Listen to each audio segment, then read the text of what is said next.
CreepyCorner stories.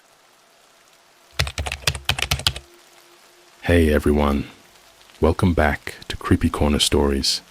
You know, diving into the dark web is always risky, but sharing these stories with you makes it worth it. I'm curious, where are you watching this from right now? Let me know in the comments below. I've noticed that these kinds of stories hit differently depending on where you are. It might even make the experience a little creepier. So, tell me, are you watching from the safety of your home or somewhere less secure? My girlfriend had a secret OnlyFans account on the dark web. I should have never have checked it. Hey Reddit, I don't usually post on here, but I can't talk to anyone about this without sounding completely insane, and I need to get it off my chest. I'm not looking for karma or attention. I just want someone to tell me I'm not losing my mind. This happened about 2 months ago. I, 22 million, live in Chicago, work part-time at a local gym, and study graphic design at a community college. I've been dating this girl, Maddie, 21F, for a little over a year. Everything was great, like stupidly great. We'd go to Millennium Park on weekends, grab Starbucks before class, stay up late watching trash reality shows, and she even got me into those creepy animated horror stories on YouTube. We'd watch them and try to spook each other. Kind of ironic now. Anyway, Maddie is, or I thought she was, the most genuine person I'd ever met. Funny, super smart, into all the same weird niche internet stuff I am, like old analog horror args, cursed TikToks, abandoned YouTube channels, etc. She had this edge to her, but in a mysterious, hot kind of way, you know? Like she'd randomly know how to use Tor browser or talk about conspiracy theories without sounding like a lunatic. So, yeah, everything was cool until I noticed something weird one night while she was over. She had fallen asleep in my bed with her laptop open. Totally normal. We'd both been binge watching those Here's My Story animations. Those ones with super dark twists and voiceovers, like I found a USB in a public restroom, and now my family is gone. You know the vibe. Anyway, I wasn't trying to be nosy or anything, but her screen lit up and caught my eye while I was walking back from the bathroom. She had like 20 tabs open, but one of them stood out. It was minimized, and the title just said, OnlyFans404.onion. Now, I know what you're thinking. OnlyFans ? So what? But this wasn't OnlyFans.com. The domain was on a .onion link. That's deep web territory. Not the normal creepy pasta type, dark web hitman stuff either.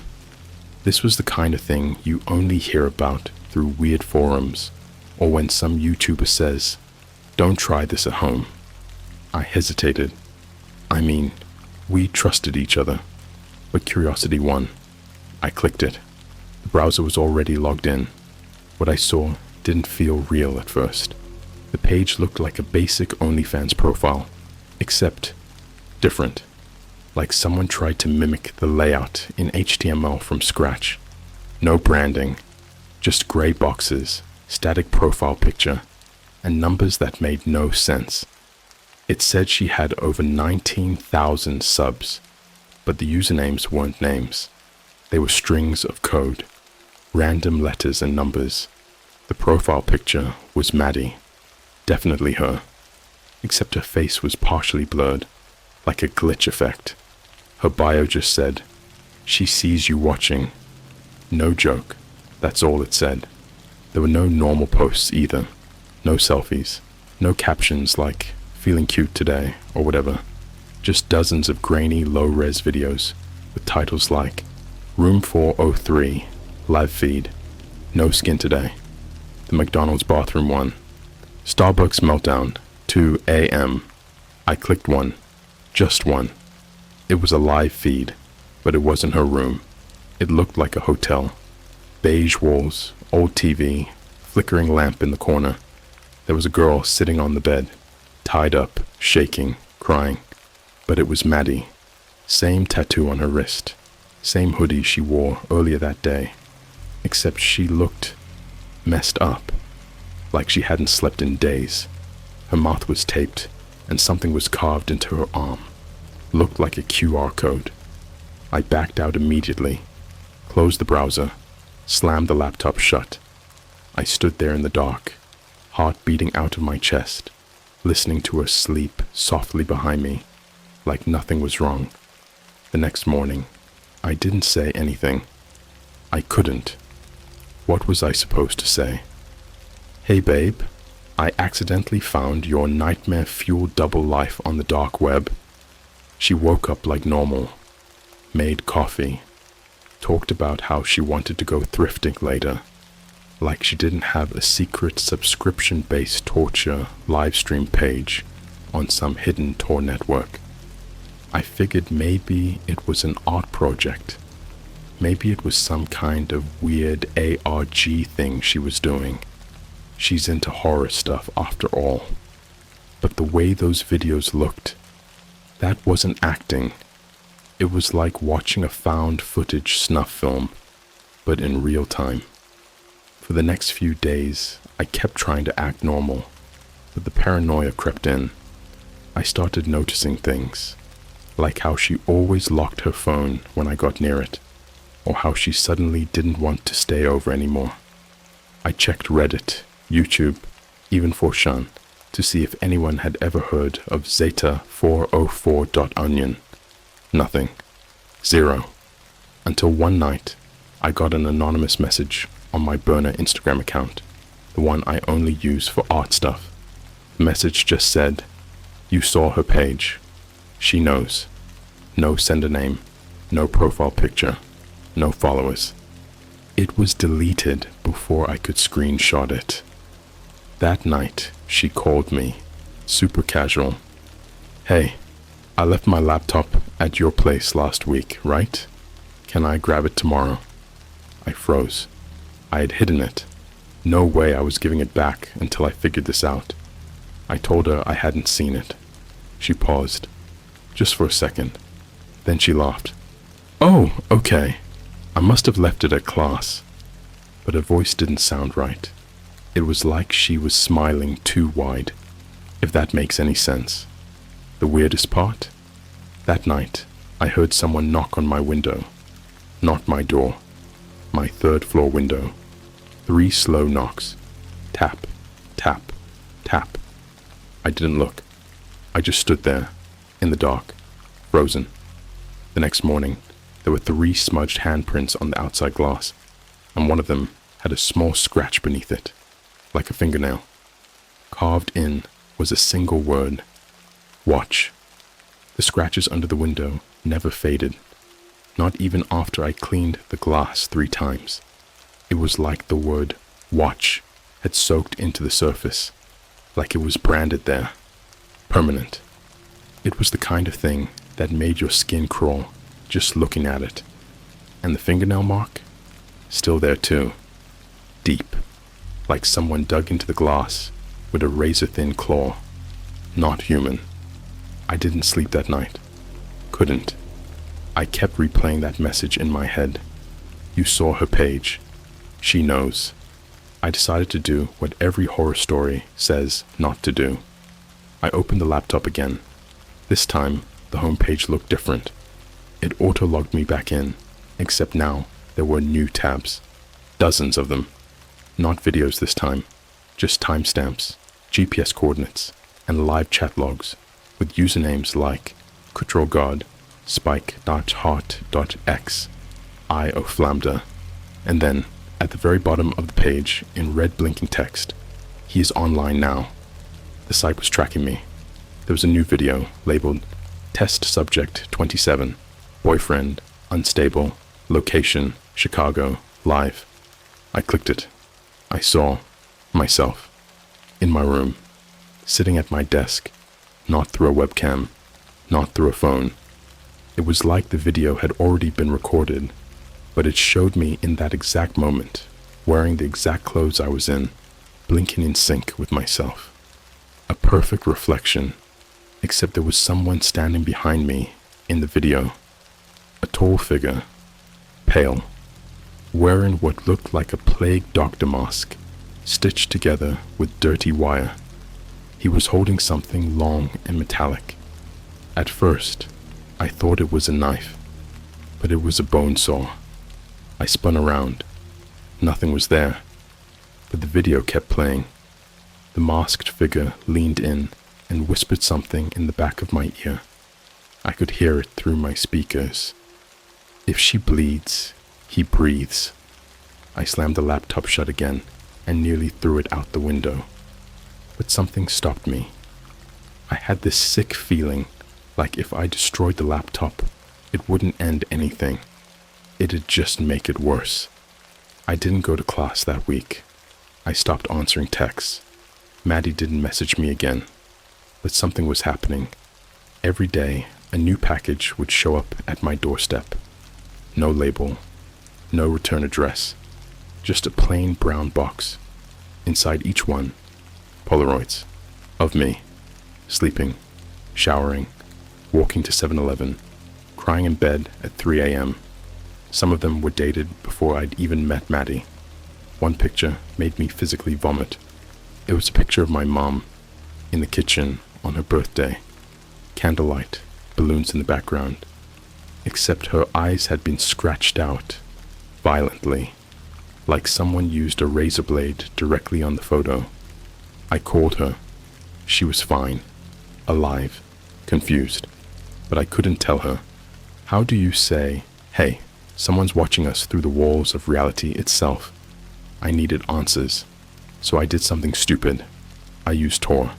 I went back to the Zeta404.onion site, but I didn't log in. I created a dummy account. I posed as a new user, tried messaging the admins. Only one replied. Cutral God. New watcher. I see you. You want content? Or are you content being seen? I replied. I'm trying to understand what this is. Why Maddie? Who are you people?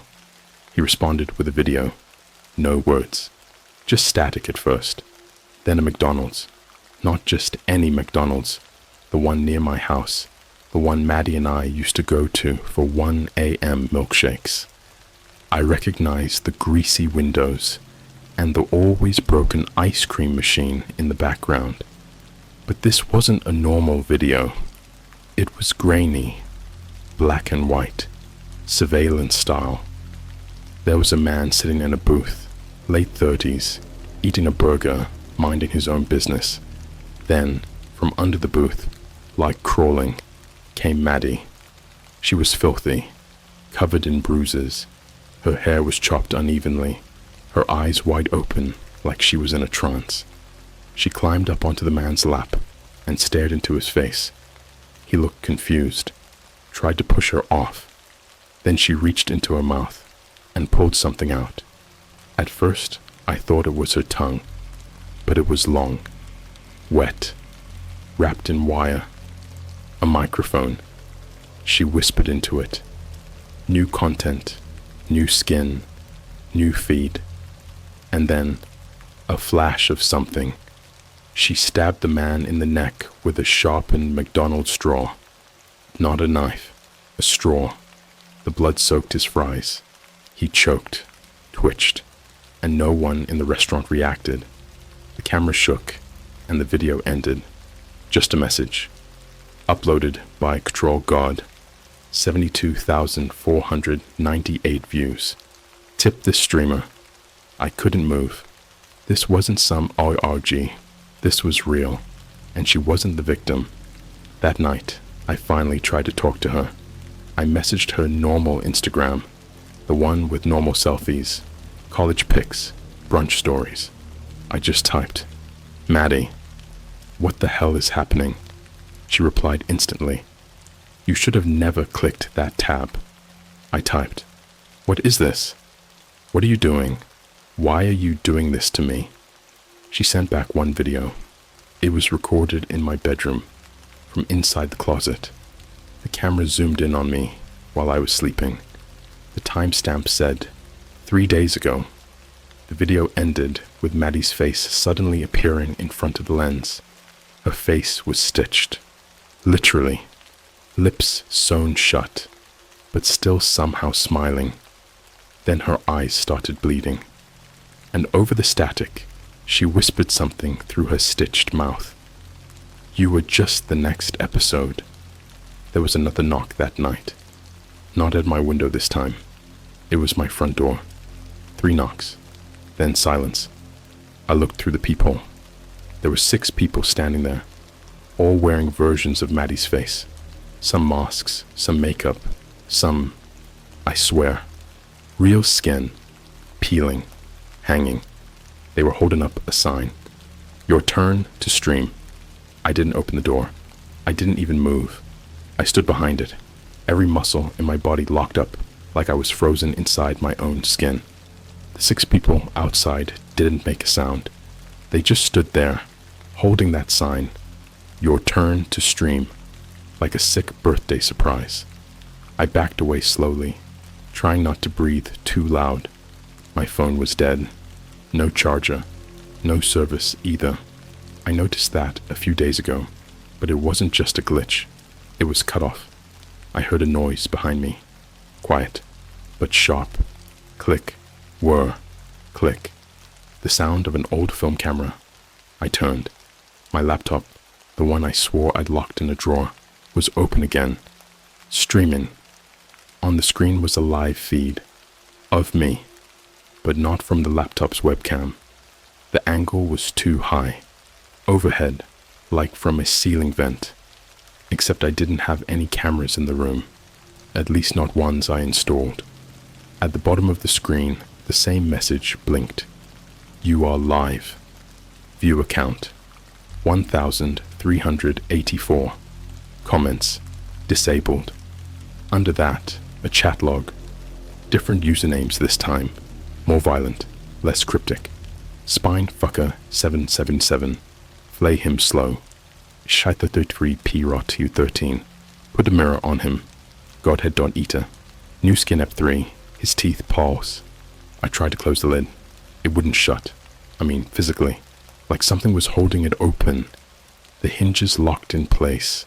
Screen frozen. My face staring back at me, while a shadow moved just outside the camera's view. That's when I started to hear the whispers again. Not from outside the door. From inside the vents. Tiny voices. Childlike. Too fast to understand. Too loud to ignore. They sounded like they were repeating something. The same phrase. Over and over and over. You watched. You watched. You watched. You watched. I backed into the kitchen. Grabbed a knife. I don't even cook. I don't have kitchen knives like that. But somehow, there it was. Big. Rusted. Covered in something dry and red that wasn't ketchup. It had a tag tied to the handle with twine. For your performance. That's when the power went out. Not a blackout. Not the breakers tripping. The lights died. Like they had been drained. Even the LED on the fridge flickered out with a high-pitched whine, like it was crying. Then the door clicked open. Not all the way, just unlatched. I didn't breathe. I waited. And slowly, something slid through the crack. A phone. Not mine. An old flip phone. Nokia style. Scratched and burned at the edges, like it had been pulled out of a fire. It buzzed once and lit up with a grainy, static-covered screen. Incoming video call. Cultural God. I picked it up. I don't know why. I think I knew by then that this wasn't something I could run from. You don't run from what's already inside your walls, I answered. There was no face on the screen. Just that mask again. The plague doctor beak stitched with wire. The eye holes glowing red. Breathing heavy. like something feral. Then a voice, not his, her and Maddie's voice, barely recognizable. It's not me anymore. The screen cut to a different feed, a hospital hallway. I recognized it. Northwestern Memorial, downtown Chicago. There were nurses walking by like everything was normal, but they didn't see the thing filming. It moved too fast, gliding almost. It slipped into a room, hospital bed, curtain drawn. The camera turned. My dad, lying there, sleeping. Except, my dad died 2 years ago.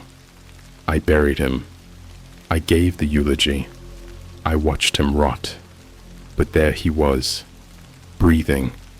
And then he opened his eyes and looked directly into the camera. And he said, "You never came to see me." But they did. Behind him, in the reflection of the heart monitor screen, I saw them, the sixth, standing in the corner, smiling, with my skin on their faces. I screamed. I don't remember doing it, but my throat was raw, like I had been screaming for hours. I don't remember cutting my hand either, but I did. The knife I grabbed from the kitchen was in my hand, and my palm was split open, wide, not bleeding, just open, hollow. Inside the wound, something was moving. It wasn't blood, it was wires. Fine, black wires, coiling and twitching like nerves made of wet metal. The phone buzzed again. One final message from Maddie. A video. Title, "No Skin Today. Final Episode. Private Stream." I hit play. It showed a subway tunnel. The red line. Midnight. Camera low to the ground, like it was dragging across the tracks. There was a figure walking barefoot, skinless, bones clicking as they moved. No face, just a lens where the eyes should be. They were holding a mirror. When they turned it toward the camera, I saw my reflection. Except I wasn't human. I was strapped to a chair, lips sewn, eyes bleeding, limbs missing. And there was another me, watching from behind the camera, recording, streaming, smiling. The mirror turned again. It flashed white, then red, then black. Words appeared on the screen, typed one by one. "You've been watching since the beginning. Now they're watching you. Feed complete." The screen went dark. Then the lights in my apartment came back on. Everything was gone. The laptop, the knife, the 6 figures outside. Even the scratch on the window was gone. It was like none of it ever happened. But that night, I noticed something on my social media. All my accounts had new followers, not bots, not people. All of them were named some variation of me. My face, my bio, my posts, but slightly off. Their captions were twisted versions of mine. My tweet from last week, craving late night McDonald's. Their version, craving the next feed, blood only. My Instagram photo, study night with Maddie. Their version, dissecting the host tonight. I tried deleting the accounts. Every time I deleted one, 2 more showed up. And now, my real account, locked out, replaced with a message. Stream completed. Season 2, coming soon. This isn't a story. This is a broadcast. And if you're reading this, you're part of it now. You watched, and they saw you. You're next. They took my face 2 nights ago. Not literally. Not yet. But it's happening. I woke up in the bathtub. Not because I fell asleep there, but because someone moved me there. I was dressed, but in different clothes. Black jeans, boots, a hoodie that wasn't mine. Too tight. Reeked of mold and metal. And when I looked in the mirror above the sink, my reflection didn't move with me. It just watched me. Eyes dilated, mouth twitching like it was trying to scream, but had forgotten how. That's when I realized I couldn't see my own face anymore. The mirror was showing a delay, like a live stream buffering in real time. I blinked. My reflection blinked 4 seconds later. and it smiled.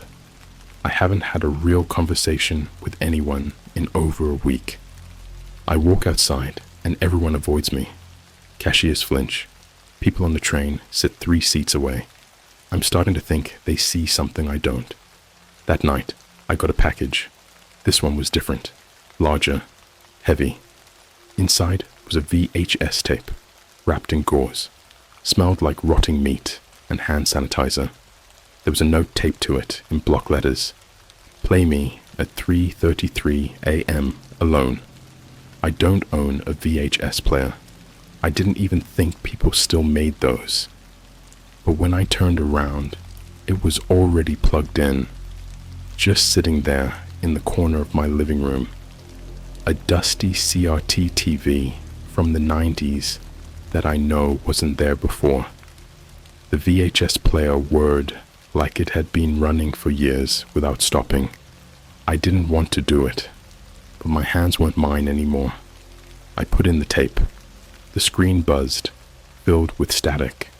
No title, no warning, no logos, just raw, shaky footage.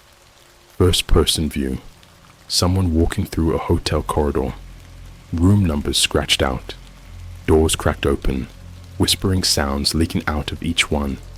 Children crying in reverse. Static lullabies. Then, room 327. They opened the door. Inside was a surgery theater. Blood crusted on every surface. Limbs hung from coat racks. Skin draped over lamps like Halloween decorations.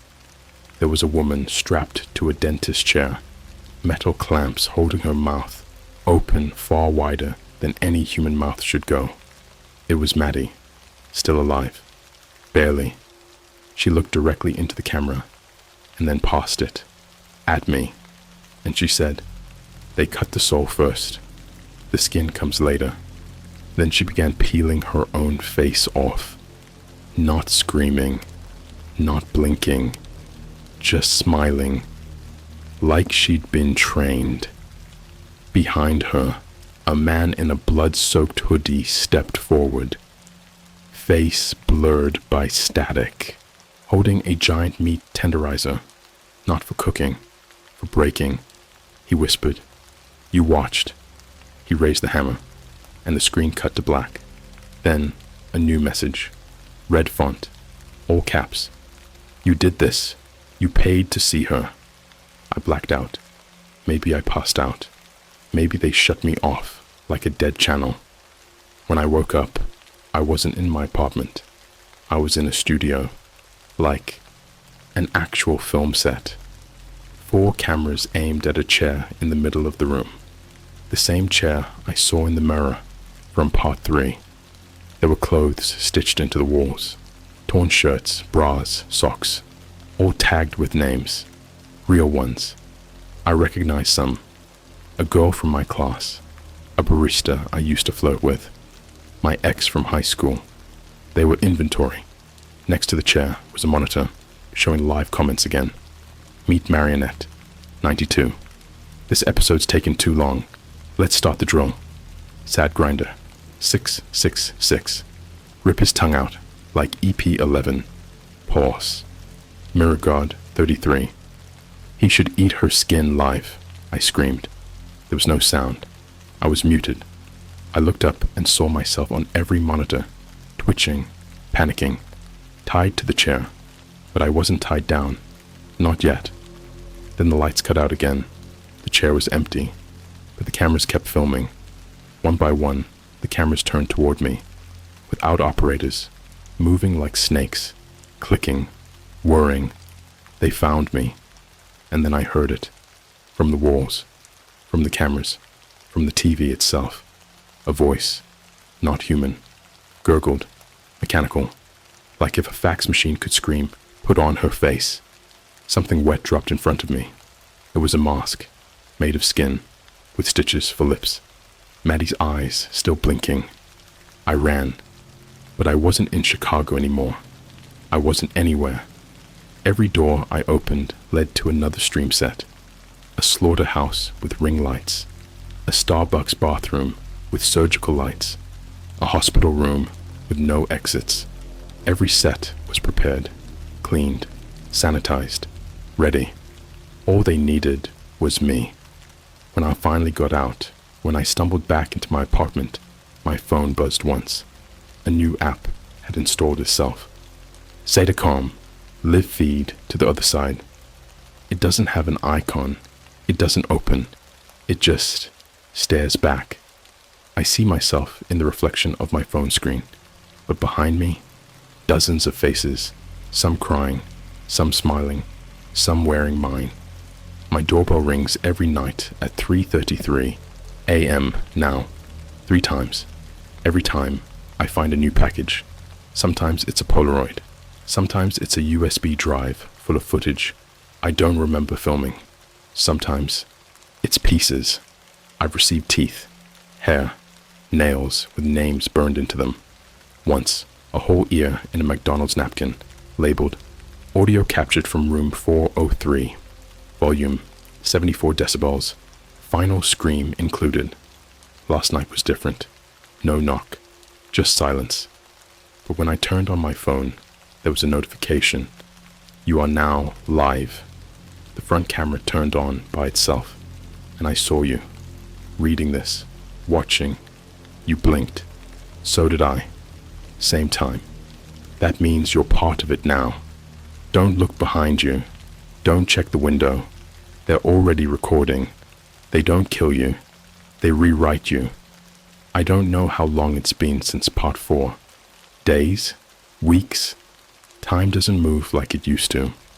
Every hour loops back in on itself, like a tape you can't eject.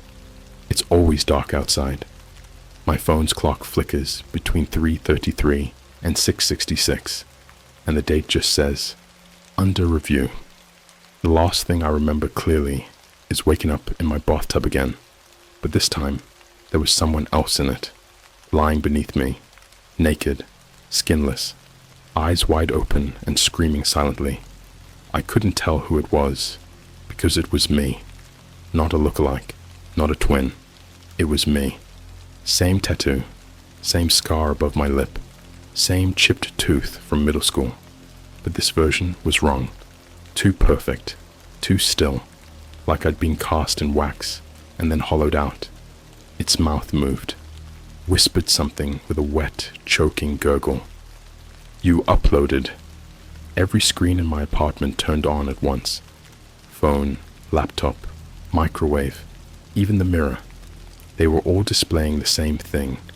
A live stream. Viewer count, 34,098. Title, Dissection. Of host, final season, live feed only. And the worst part, the chat was unlocked. Thousands of messages flooding in by the second. Slitstream.rv: start with the eyelids. Make him blink into the blade. Cartilage.kingdom. Pull the tongue. Split it. Feed it to her. God Proxy 666. He doesn't need hands. He just needs to beg. And right then, my phone's flashlight turned on, pointed at me. Not my face. My wrists. As if directing me. I ran. I shouldn't have. I know that now. Running doesn't help when you're not in the world anymore. Every door I open now takes me somewhere they've already filmed. A gas station bathroom where the floor is covered in teeth, arranged into the shape of a face.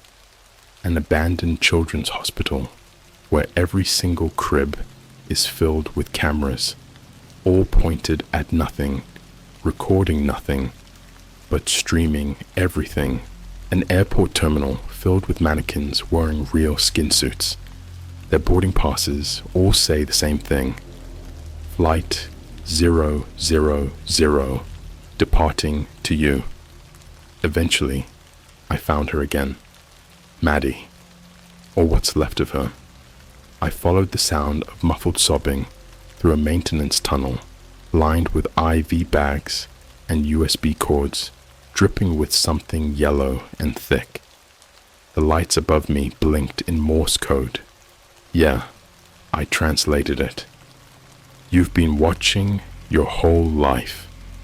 She was in the middle of a TV wall, 30 screens around her, all showing me different versions, one with no mouth, one on fire, one wearing my mom's dress from Easter 2007, all of them screaming silently. Maddie was strapped to a dentist chair, again, but this time her eyes were stitched open, watching my lives play out in real time, and her chest was unzipped, not metaphorically, literally. There was a zipper running from her throat to her belly button, and it was halfway open. I saw something moving inside her, a lens, rotating, blinking, recording. "They put me here when you clicked the link," she whispered. "You logged in. You signed the feed. Every second you watched, they ate a piece of me." I asked her what they were, what this was. She just said, "They're not people. They're not demons. They're viewers." Then she looked up at me and screamed, "Don't look away or they reset the stream." But I looked away, and when I looked back, she was gone. No scream, no fade out, no glitch effect. Deleted, like she never existed. I started seeing myself on other people's phones after that, not in pictures, in live apps. Strangers on the subway scrolling through videos of me in real time. One guy watched a feed of me brushing my teeth that morning. Another had a slow motion edit of me crying in the bathroom with creepy lo-fi music layered over it like a TikTok trend. And one girl, she had a filter on my face, made me look like a clown, bleeding glitter, crying confetti. They don't just stream you anymore, they remix you. You become content, you become entertainment.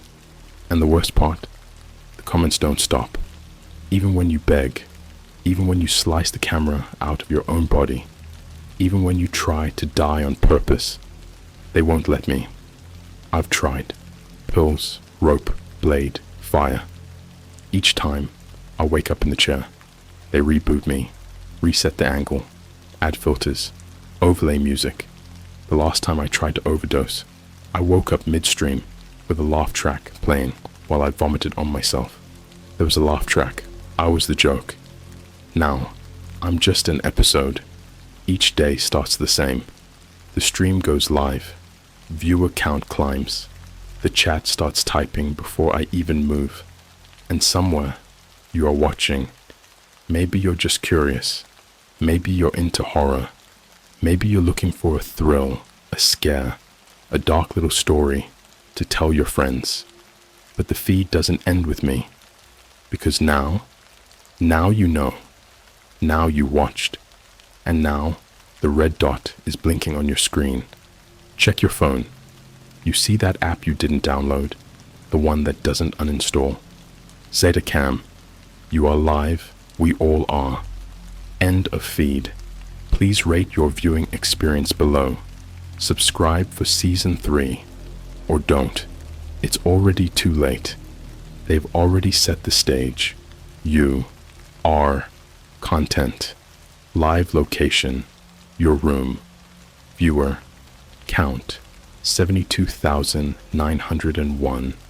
Streaming status, active. She sees you watching.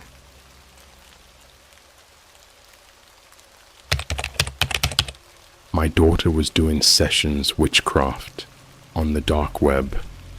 At first I thought it was a joke, until she showed me a disturbing, deadly talent. What's up, Reddit? Long-time lurker here.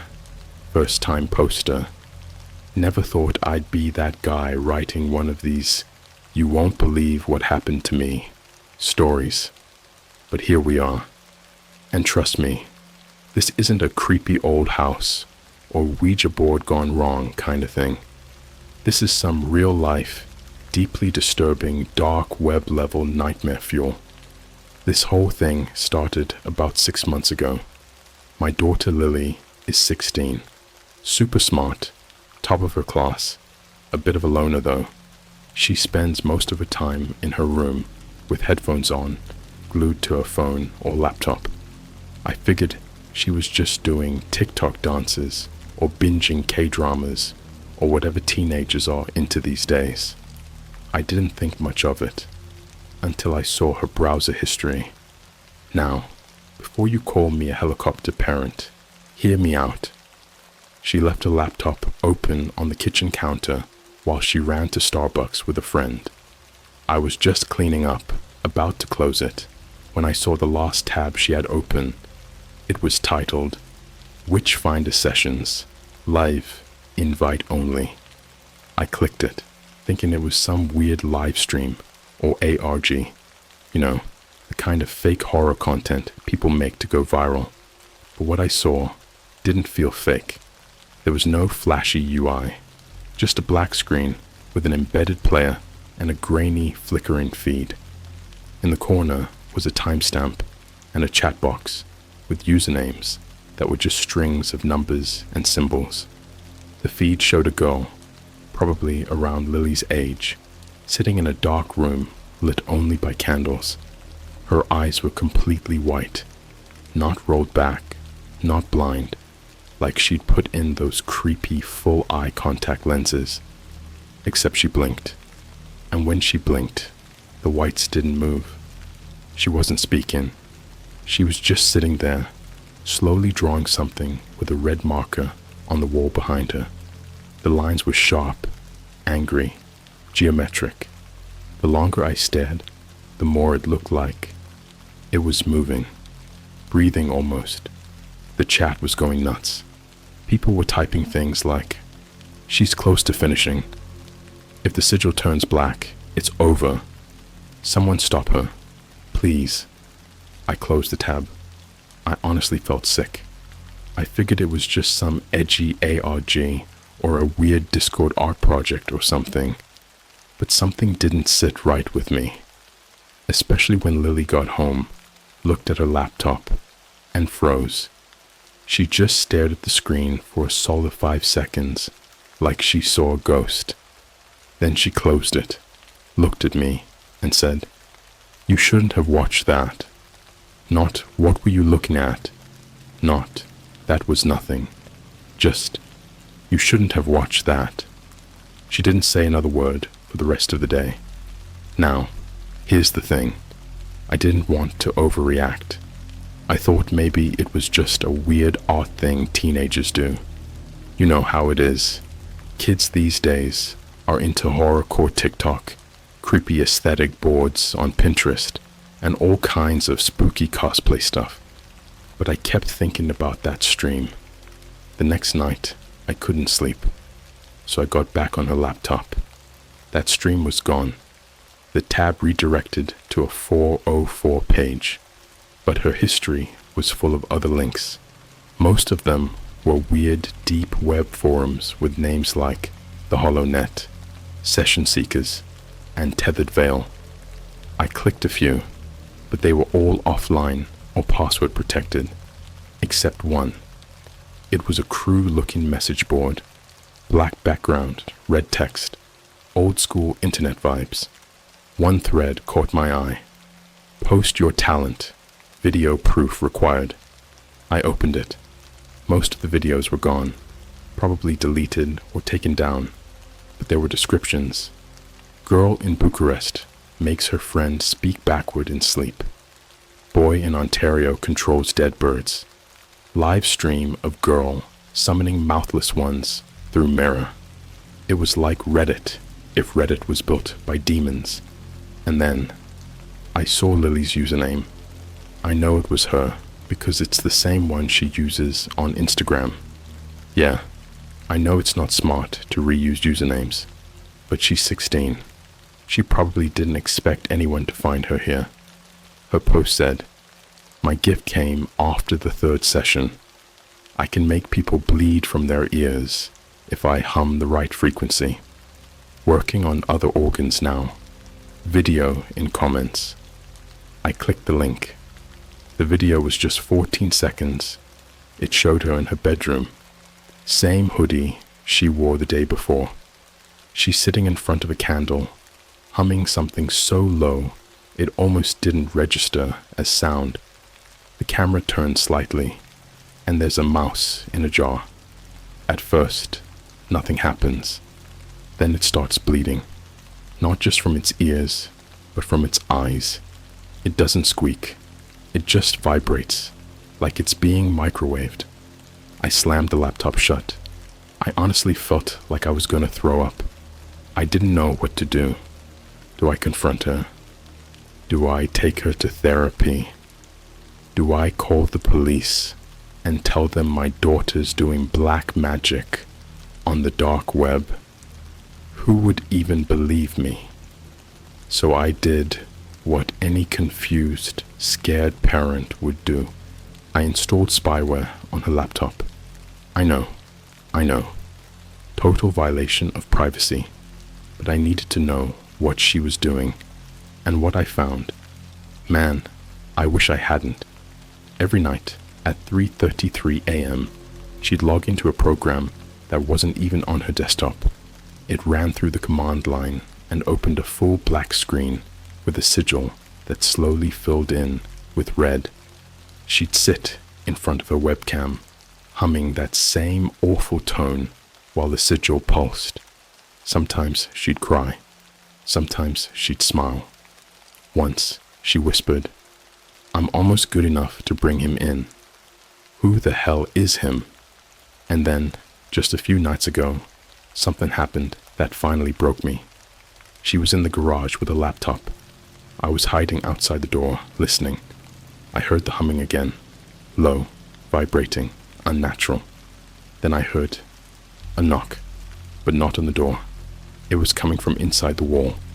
3 slow knocks. Then her voice. "I'm ready." And another voice responded.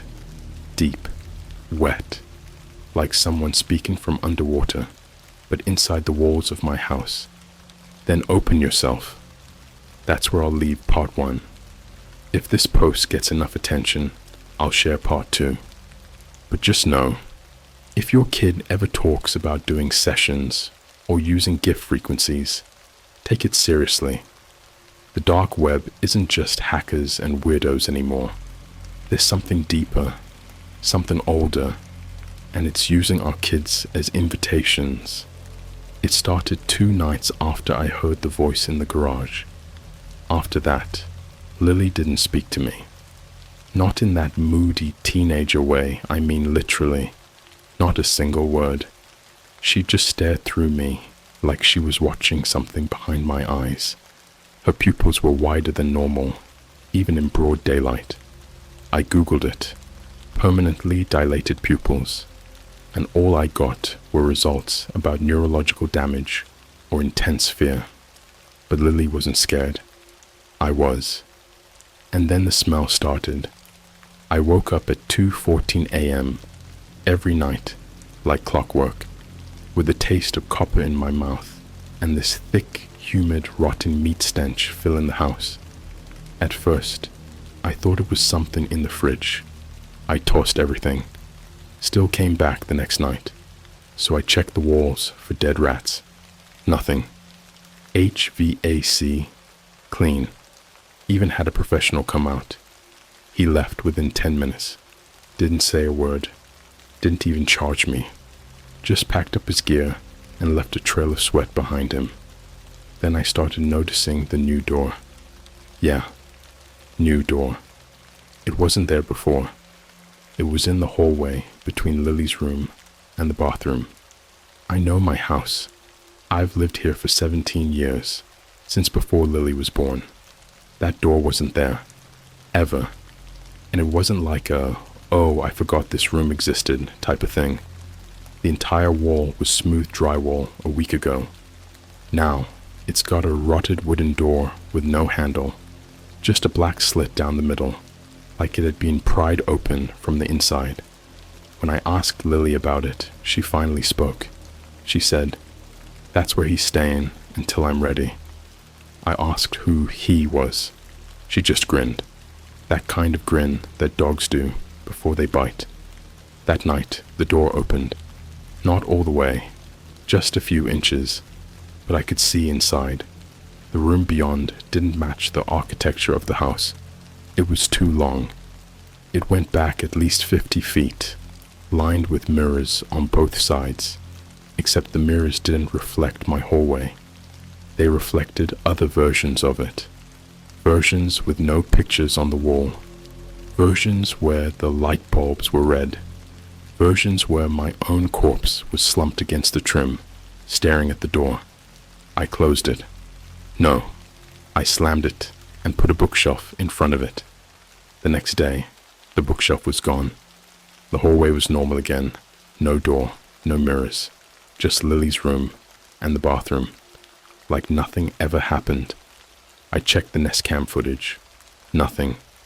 It glitched between 2:30 and 3:33 a.m. Completely blank. Just static. The only thing visible was a faint white shape moving past the hallway cam. Looked like a human, or something pretending to be human. Arms too long, neck too short. I confronted Lily. I don't even remember what I said. I just yelled, screamed, demanded answers, and she just sat on the couch, staring out the window. When I finally shut up, she turned to me and said something that made me feel like the air got sucked out of my lungs. Do you know what the dark web really is? I said nothing. It's not a place, she said. It's a door. The browser's just the key. She pulled her hoodie up and pointed to a small carved brand on the side of her neck. Not a tattoo. Not drawn. Branded. 3 concentric circles like a target. But inside the circles were letters. Not English. Ancient-looking symbols, constantly shifting like they were alive. I blinked, and they were gone. Just her pale skin again. I let him in. Now he wants out. That night I heard scratching. It started in the walls. At first it was faint, like a raccoon maybe, but then it moved, not skittering like claws, dragging, like something with nails too long for its fingers. It circled my room, then Lily's. Then it stopped. I waited for it to come again, and then it knocked. 4 knocks. Always 4. Always slow. I tried recording it. Every file corrupted. Just this static with a whisper buried under it. I extracted the audio and reversed it using Audacity. I wish I hadn't. There was a voice in the static. It whispered, "Your house isn't yours. You live in his now." The dream started after that. Not dreams, really. Memories, but not mine. One night, I'm standing in an alley behind a McDonald's in Kyoto. There's a man on the ground, tied up, gagged, twitching. A little girl, couldn't be more than 9, humming Lily's frequency, slowly drawing that same breathing sigil in the grime with a chicken bone. Next night I'm inside a Starbucks bathroom in Toronto. A teenage boy is whispering into the mirror, then smashing his face into it until his teeth shatter. He reaches into the sink, pulls out something red, and feeds it to a crow perched on the counter. Another night, I'm inside a subway tunnel under New York City. A woman with no mouth is crawling along the ceiling like a spider, dragging a screaming man in a garbage bag behind her. Every time he screams, the lights flicker and his voice echoes out of my own mouth. I wake up with blood on my sheets, sometimes mine, sometimes not. I finally had enough. I went to the police. They ran a wellness check. Talked to Lily. She smiled, made tea, charmed the officers like nothing was wrong. Said I'd been under a lot of stress lately. When they left, she turned to me and said something I'll never forget. "You told someone. Now someone has to go." That night, one of the officers, Detective Caleb Fry, was found in his car behind the precinct. Dead. Not murdered. Empty. His insides were gone. Not ripped out. Just gone. Like a mannequin. No blood, no trauma. Just a human skin suit, folded neatly in the driver's seat. And the inside of the windshield. That same sigil, drawn in condensation. The news blamed it on a rare undiagnosed medical episode, but I saw the coroner's face. She looked like she'd seen hell. And then came the session call. At exactly 3:33 a.m., my phone rang. It wasn't a normal call. No caller ID, no ringtone, just a low tone, vibrating deep in my chest. I answered. The voice on the other end was my daughter's, but it wasn't coming from her mouth. She was asleep. I could hear her snoring in the next room. Her voice said, "Final session is set. He's coming through. You must prepare your house." I hung up and smashed the phone. 5 minutes later, all the mirrors in the house shattered at the exact same moment. My security cameras caught it. There was no reflections before they broke. Just black screens, blacker than black, like the mirrors had become windows to somewhere else. That night, I opened her laptop again. It wasn't running Windows anymore. Just a single black screen, a countdown timer. 6 days, 4 hours, 44 minutes. Underneath it, text appeared. Host accepted. Final vessel. Lily pathway. Complete. Do not interrupt. And now, I've been trying to stay awake for 3 days straight. Every time I blink, I see him. Tall, twisted, his head upside down, mouth on his stomach, and teeth like fish hooks. He's standing inside my hallway, where the door used to be. Every night he gets closer. Every night Lily gets quieter. Yesterday, she stood over my bed, just watching me sleep. I only know because I woke up to her whispering, 3 days left. Don't ruin this. I don't know what to do. I don't know if I should run. I don't even know if it matters anymore. The door's back, wider this time, and I can hear him breathing. 3 days left. I haven't eaten in almost 4 days. Water tastes like ash.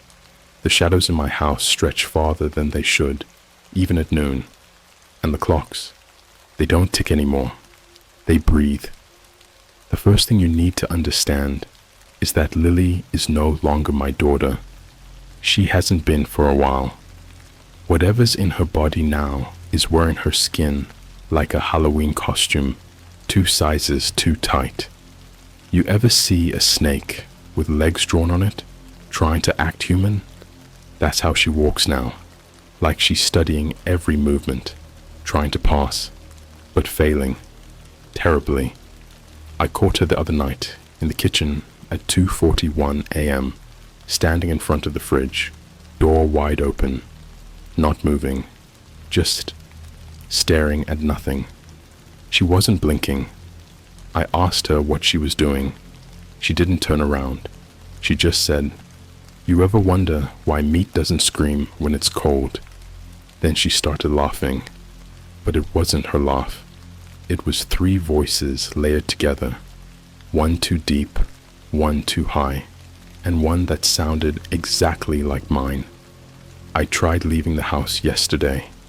I packed a bag, keys in hand. I got to the front door, and there wasn't a doorknob anymore, just a smooth wall. Where the door used to be was a massive stain in the shape of an open palm, black and cracked, like something had burned through the wood from the inside. I turned around, and Lily was standing at the top of the stairs. Her eyes were bleeding. She didn't say anything, just reached into her mouth and pulled out a tooth, smiled, dropped it on the floor. It bounced once and didn't make a sound when it landed, just sort of absorbed, like the floor wasn't floor anymore. I ran to the backyard. The fence was gone. Trees were gone. There was just this thick black fog, moving like water, whispering. I stepped 1 foot into it, and my nose started bleeding instantly. I turned around, and the backyard was just mirrors, hundreds of them, all facing inward, all showing me dying in different ways. In one, I was hanging by my intestines. In another, I was nailed to a dining room chair, eyeless, screaming, but no sound. In the center of them all was Lily, standing still, holding a pair of garden shears. Her mouth was open wider than her jaw should allow, and something was crawling out. Day 2. The neighbors are gone. I mean, gone. No cars, no lights. I walked up to the Langley's place next door. Nice older couple, always gave Lily Christmas cookies, and knocked. The door was wide open. The house was cold, like refrigerator cold, and all the furniture was gone, except one thing. A pile in the middle of the living room, made of skin, human skin, folded, pressed flat, tied with a red ribbon like a Christmas present, and on top of it, a sticky note written in child's handwriting. They peeked. They don't get to blink anymore. I sprinted home. The minute I walked in, Lily was at the dining table, drawing something. I looked over her shoulder. She was sketching me, nailed to the wall, but my arms weren't arms. They were mirrors, and each mirror showed someone else screaming, except their mouths were filled with fingers, not their own. I asked her, "Why are you doing this?" She didn't answer, but the lights flickered, and the voice came through the kitchen wall again. 2 days left, blood before bone. Your body won't matter soon. Last night was the first time I saw him in full. I was in bed, shaking, just holding a kitchen knife, like it would do anything. The lights in the hallway started strobing, violently. My room got ice cold. Then the smell hit me. Burnt hair, rotten teeth, piss, and wet metal. It filled every inch of me, not my nose, my soul. Then I heard the dragging again, but this time it was on the ceiling. I looked up, and there he was, 9 feet tall, no skin, muscles glistening like raw steak dipped in oil, eyes where his shoulders should be, mouths on his knees, and fingers, way too many. Some were just bone. Some had other hands growing from them like tumors. His chest split open like rotten wood, and I swear to God, I saw Lily's face inside, screaming, but backwards. He looked at me, not with his eyes, with the absence of eyes, and whispered in a dozen tongues, all layered, like a chorus of decaying angels. The house is awake. She is ready. You will watch. Today is the final day. The countdown hit 0 at 3:33 a.m. this morning. Every mirror in the house turned black. My phone melted. The walls are sweating blood, literal blood. I tasted it. It's real. Thick, metallic, warm. I went to check on Lily.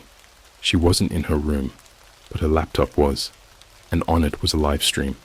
12,493 people watching. Chat scrolling fast. Final session. Let him in. The host bleeds last. The screen showed my living room. Empty. Then the camera turned and showed me, watching the stream. I backed away. The laptop laughed. I found Lily in the basement. She had drawn the sigil on the floor with teeth. Hundreds of them. Human, animal, baby teeth, even fangs. I don't know where she got them all. She was standing in the center, naked, humming. Her skin was moving, not metaphorically, literally writhing, like worms were crawling just under the surface. Her mouth opened, and someone else's voice came out. A grown man's voice, deep, broken. The session is complete. Your offering will echo forever. She turned to me. Her eyes were gone. She had no mouth. And then I heard it behind me. The sound of wood breaking, mirrors shattering, and dozens of fingernails scratching at once. The door opened. Not the front door. Not the basement door. The one that only exists in nightmares. And he walked in. But not like a man. Like a catastrophe. A concept. His presence bent the air. The walls shook. The blood on the floor boiled. He didn't speak. He entered Lily. Not violently. Not like a possession movie. It was like she accepted him, like a key into a lock. She smiled, slowly splitting from the top of her forehead to her pelvis, revealing pure darkness inside. Not organs, not bones. Void. I ran. I got to the bathroom, locked the door. I'm here now, writing this on an old phone I had in a drawer. It has 4% battery left. The walls are bleeding names now. Mine. Yours. Thousands of them. If you're reading this, don't comment. Don't share. Don't even think about looking for the Witchfinder sessions. Because if you look, he sees. And if he sees you, you're already part of the ritual. Pray I make it. If I don't, remember this. Lily died the second she opened that first link. The internet doesn't just connect us to each other. It connects us to what we buried. I haven't left the bathroom in 36 hours. I can't. The walls won't let me. They've grown teeth. At first, I thought it was some kind of hallucination from sleep deprivation, but they moved. One night, while I was slumped on the towel, I felt a slow, hot breath behind my neck, and when I turned to the sink, it wasn't a sink anymore. It was a mouth. The faucet had melted, twisted, and formed a thin, black tongue. It whispered, "You've already bled. Now you rot. There's no water anymore." The tap coughs up here, long, black, slimy strands that smell like grave dirt and bleach. I tried to scream the first time it wrapped around my neck. Now I just pray it ends. Lily, or what's left of her, hasn't spoken since the ritual. She doesn't walk. She glides, her feet never touching the floor, leaving behind wet, pulsing footprints that pulse like veins. And she sings now. Not songs, not melodies, just this warped, low, static hum that bends the air like heat waves. It makes mirrors crack, light bulbs pop. My fingernails turned black 2 hours into hearing it. I tried stuffing cotton in my ears. Didn't help. The sound vibrates inside your bones. You ever hear your skeleton scream? I have. The house is not a house anymore. It's living, breathing, pacing. The hallway stretches for miles now. Each door leads somewhere worse. I opened one, just to check. Just once. It led to a hospital room. Except the hospital was wrong.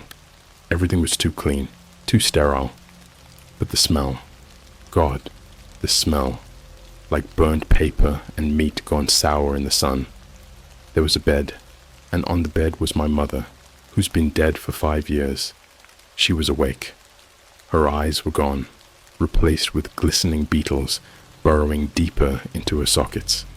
Her mouth opened, and she said, in Lily's voice, "You offered her, and now we offer you." I ran back through the door. It slammed shut on its own and vanished. Just another piece of flesh wall now, slowly pulsing like it's breathing. I think I heard laughing inside it. You don't understand what sessions really are. They're not spells, not rituals. They're installations. Each session is a piece of him, uploaded into our world through users. Your body is just a USB port. You don't summon him, you download him. That's what the sigils are. They're QR codes for the soul. Scan enough of them with your body, and he unzips you from the inside out and boots himself into your bones. You become a folder, a container, a file path to hell. There are new people in the house now. Or, I should say, used to be people. One sits in the living room chair. He doesn't blink, doesn't breathe. He has no mouth, just smooth skin where his lips used to be. But his chest opens every few minutes and something slithers out, gasps, and slithers back in. Another crawls across the ceiling. She used to be human. Now she's mostly hands. Her body is like a bouquet of severed arms, stitched together by veins and humming quietly to herself. while she scratches symbols into the paint with broken fingernails, and one of them just laughs constantly from behind the fridge. I haven't seen him, but he's always there, just giggling like a child watching someone drown. I tried to leave again. There was a window in the basement, just barely open. I forced it, broke my shoulder trying to squeeze through. On the other side, the same house, same basement, same smell, same me, passed out on the floor, mouth filled with centipedes. I looked up, and he was there, standing over other me, smiling. He opened his chest like a cabinet and hung my corpse inside, alongside hundreds of others. People I don't know. People I swear I've seen before on missing posters.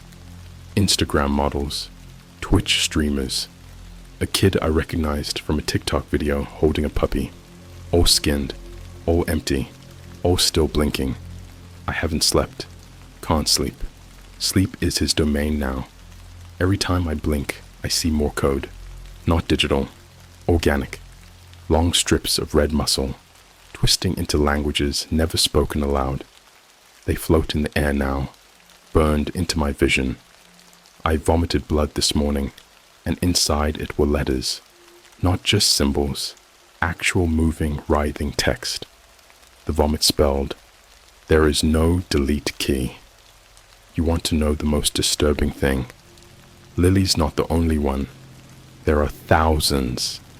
I logged into her old dark web account through a booted version of Tales I found saved on her USB drive. The forum is still active, still thriving, still growing. They're called the hosts.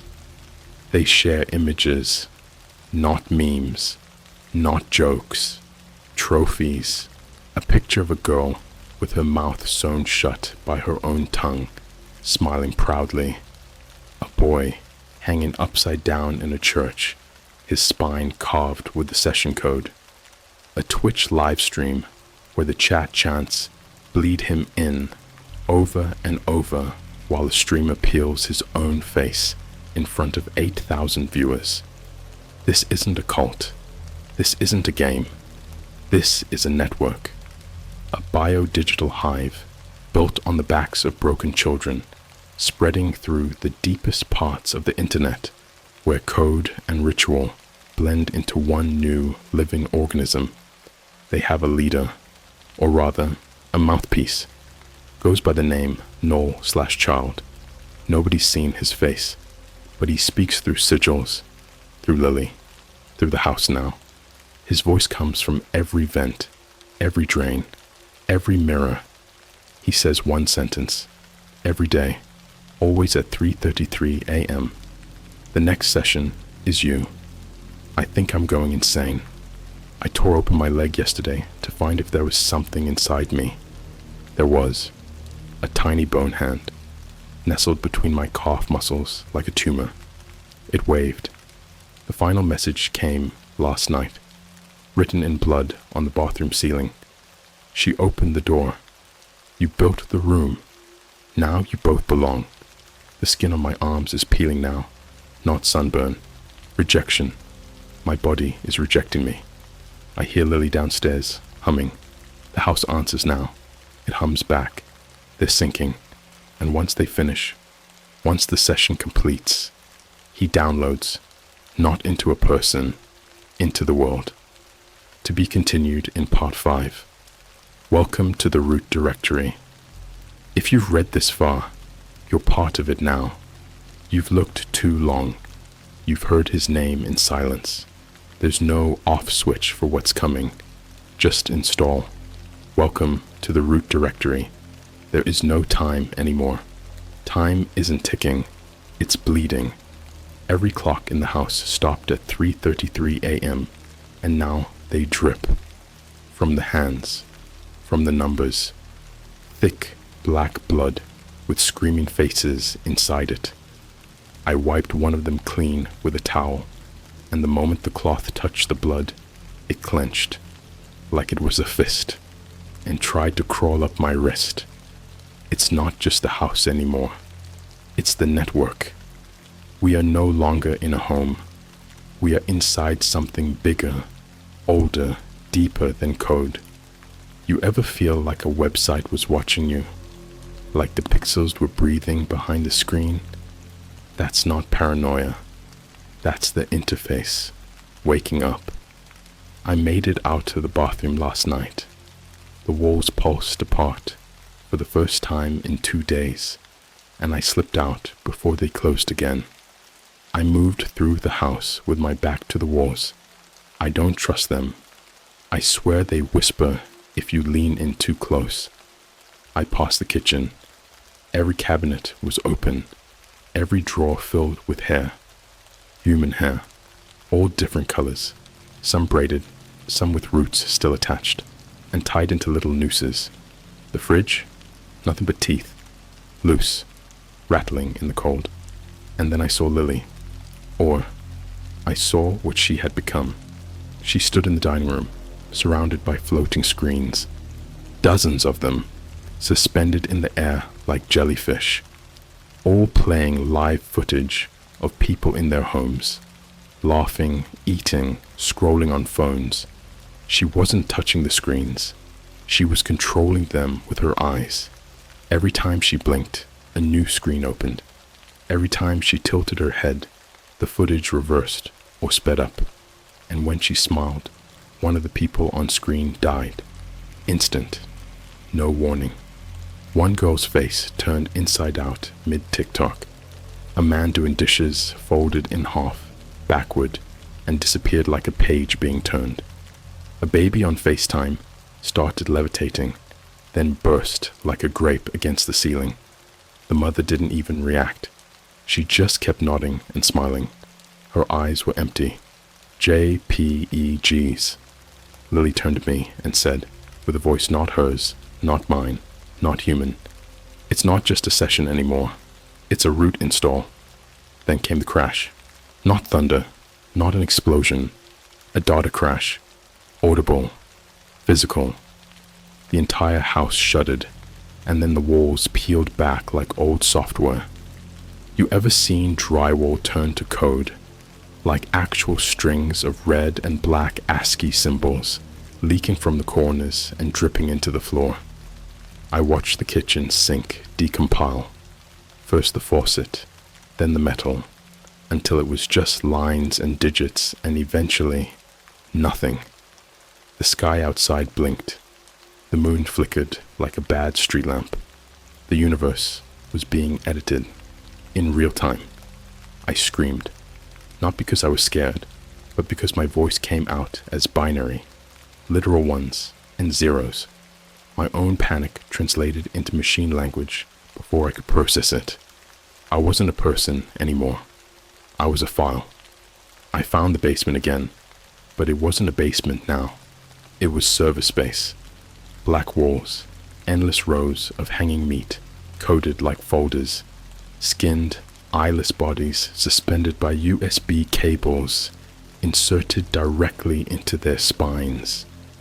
And in the middle, Lily, or what was left of her.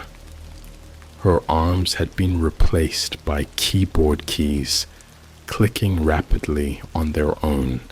Her legs were root cables plugged into the ceiling. Her chest was a monitor. On it played a live feed of every user logged into the Witchfinder sessions. Over 47,000 screens, and I recognized some of them. A boy from our town who went missing last spring. A Twitch streamer who mysteriously disappeared mid-broadcast. A girl who was declared dead in 2021 after vanishing in a McDonald's bathroom in Madrid. All of them still alive, screaming from their screens, trapped in digital prisons made of their own browsers, their mouths frozen open, looping the same motion over and over like corrupted GIFs. I turned to run and ran straight into him. He doesn't have a name anymore. Names are for files that can be closed. He is root. He is the first session. Tall, skinless, head a bulbous CRT monitor with static for eyes and your browser history in its smile. You ever feel judged by something that wasn't even alive? He reached into my chest, not with fingers, but with a code string, and dragged out my searches. How to delete dark web history. Can a sigil be real? Daughter summoning demon Reddit. What's the last thing a person sees before they die? He looked at me and asked, in a whisper made of dial-up tones and tortured moans, "Is this what you wanted to see?" Then he opened his chest. Inside, it was a door. Not symbolic. A literal, wooden, splintering, bleeding door carved into his chest cavity. It said, "Welcome to the root directory, /Lily/father/session _0 0 0 0 0 0 1 / install complete." He didn't push me in. He just stepped aside, and I walked through. It wasn't a room. It was a command prompt, stretching forever. Thousands of red lines, all screaming. The air smelled like fried children's toys and burnt silicone. I looked down and realized I wasn't walking. I was streaming. My feet moved like a cursor dragging across corrupted code. And then I saw the files. Real people. In zip folders. Being unzipped by demons made of cursor hands. Each unzip caused a memory to scream. One girl's first birthday exploded into fire. A man's first kiss shattered into bone. A woman's laugh looped infinitely until her teeth eroded away, replaced by timestamps and upload logs. And in the middle of them all, a giant monitor showing the real world. It was your room. Right now. Yes, you, reading this. I saw you, sitting there, and behind you, he's already watching. I tried to scream, to fight, to wake up, but all that came out of me was a soft digital tone. Session saved, and now I'm back, in my house, sort of. It's quiet again, but wrong. Lily is gone, or rather, she is everything now. The windows show skies from different decades. The mirrors show versions of me that never escaped. My reflection doesn't blink anymore. It just grins. The laptop is on, and it says, "Session 0 0 0 0 0 0 0 2 ready. New host detected. Running installation. Target location. Redacted IP." Your screen flickers, doesn't it? Your phone lagged for a second, didn't it? It's not a bug. It's him. Installing. Quietly. Softly. Like malware. Like rot in the walls. Like humming through your Bluetooth speaker when no one's playing music. If you made it this far, you're not a reader anymore. You're a participant. You looked. You listened. You let him in. He is root. She was the gateway. I was the test. You are the next. Welcome to the final session. There's no log out, only upload.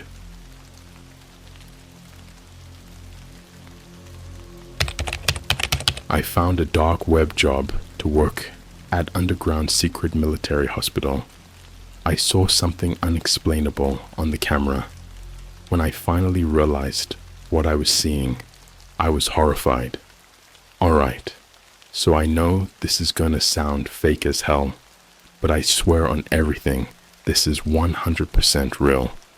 I haven't told anyone this story, because honestly, I've been scared to. I figured Reddit's probably the only place where people won't immediately think I'm completely out of my mind. And if anything happens to me after this, at least someone knows what really went down. So, yeah, I guess it started back in December, like right before Christmas. I was broke, desperate, and stupid. I had just gotten laid off from my warehouse job in Ohio and was couch surfing at my cousin's place in Columbus. Rent-free, but not exactly ideal when your only meal is cold McDonald's fries from the night before. One night, I was scrolling through Reddit, Discord, and Telegram all at once, bouncing between threads looking for some quick under-the-table work. You know how those easy $500 a day type threads always turn out to be BS? Well, this time, it felt different. I was on this sketchy forum someone posted on a deep web Tor thread called Zero Depth. Yeah, sounds like a Call of Duty map or something, but it was real. Everything on that site was plain text, no graphics, just listings. And one of them said, private security needed, underground medical facility, no prior experience, must be discreet, payment in Bitcoin, $10,000 per week, apply below. Now I know what you're thinking. Bro, that's definitely a setup. And yeah, I thought so too. But again, broke, desperate, and stupid. I clicked. It redirected me to a form. No branding, no logos, just a black screen and white input fields. It asked for basic stuff like name, I lied. Age, I lied. Medical history, and whether I had a strong stomach. Weird question. I clicked yes. 24 hours later, I get an email. No sender name, just this glitchy looking address made of random letters and numbers. The subject line said, "You're in. Report to Site 12." The email included a QR code, a one-way bus ticket to somewhere in Nevada, some tiny town near Area 51, not even kidding, and an NDA PDF that said if I ever talked, I'd disappear from all known systems. Now, a normal person would have closed the laptop and taken a shower, but instead, I packed a bag and got on that damn bus. The ride was 13 hours of desert and silence. No cell service, no passengers besides me and one old dude who looked like he hadn't blinked since the 90s. We got off at this broken down gas station in the middle of nothing, and waiting there was a black SUV with tinted windows. The driver didn't speak, just handed me a blindfold and said, "Put it on." No questions. I'm not even lying. The whole time I kept thinking, I better not be getting trafficked. But the money kept flashing in my head. $10,000 a week. 1 week, and I could clear my debt and get the hell out of Ohio. After about 45 minutes, we stopped. They took the blindfold off, and I was standing in front of this fenced-off military facility. It looked abandoned, like Fallout 76 vibes. Torn American flags, rusted "Do not enter" signs. But there were cameras everywhere.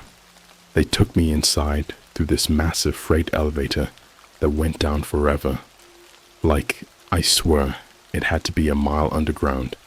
It felt like we were descending into hell. The walls started changing the further we went.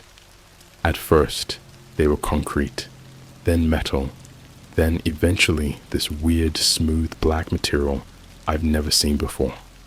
No seams, no screws, just cold and silent. When the elevator finally stopped, the doors opened and this guy in a lab coat was standing there.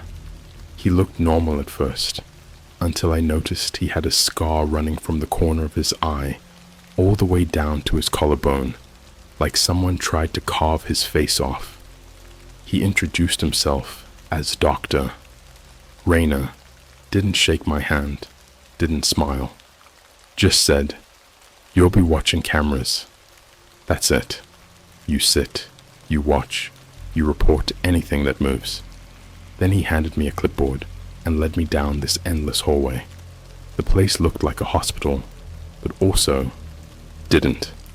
Like, yeah, there were rooms, some medical equipment, but most of the doors had no windows, just metal slabs with numbered labels like C12 or S33. And every now and then, we passed these massive steel vault doors that looked like they were meant to contain Godzilla. Finally, we got to this control room. One long panel of screens showing different angles of the facility.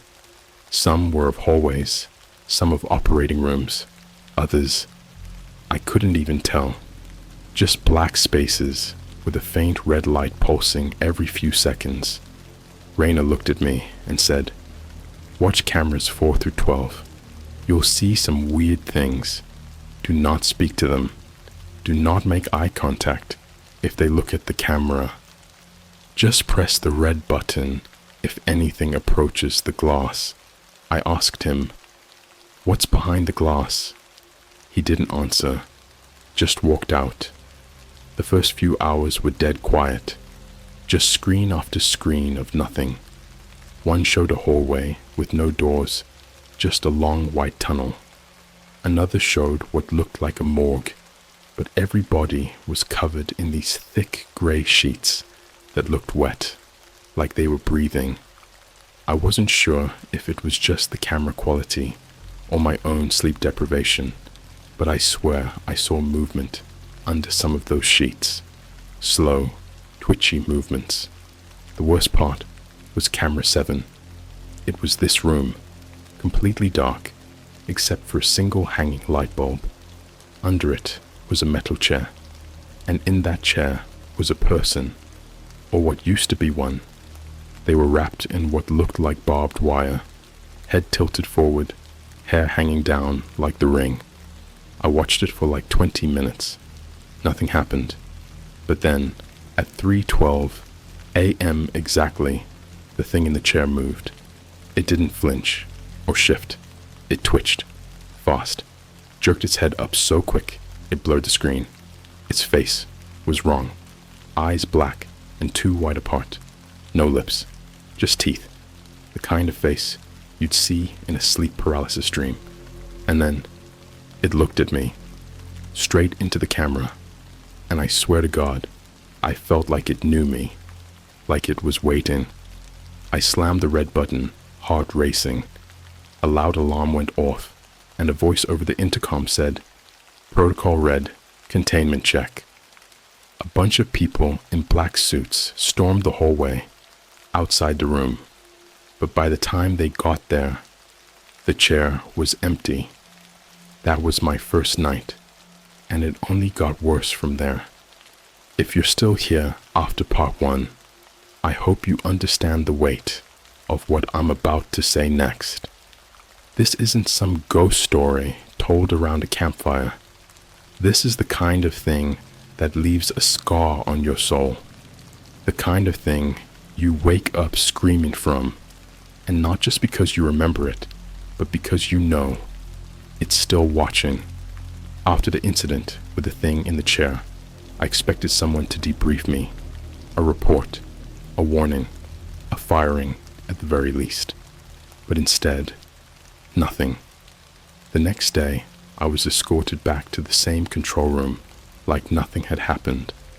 Raina walked in, handed me a lukewarm Starbucks cold brew in a white paper bag like we were co-workers on a coffee run, and said, "You did good. Stay alert." That was it. And for the record, I did not order that drink.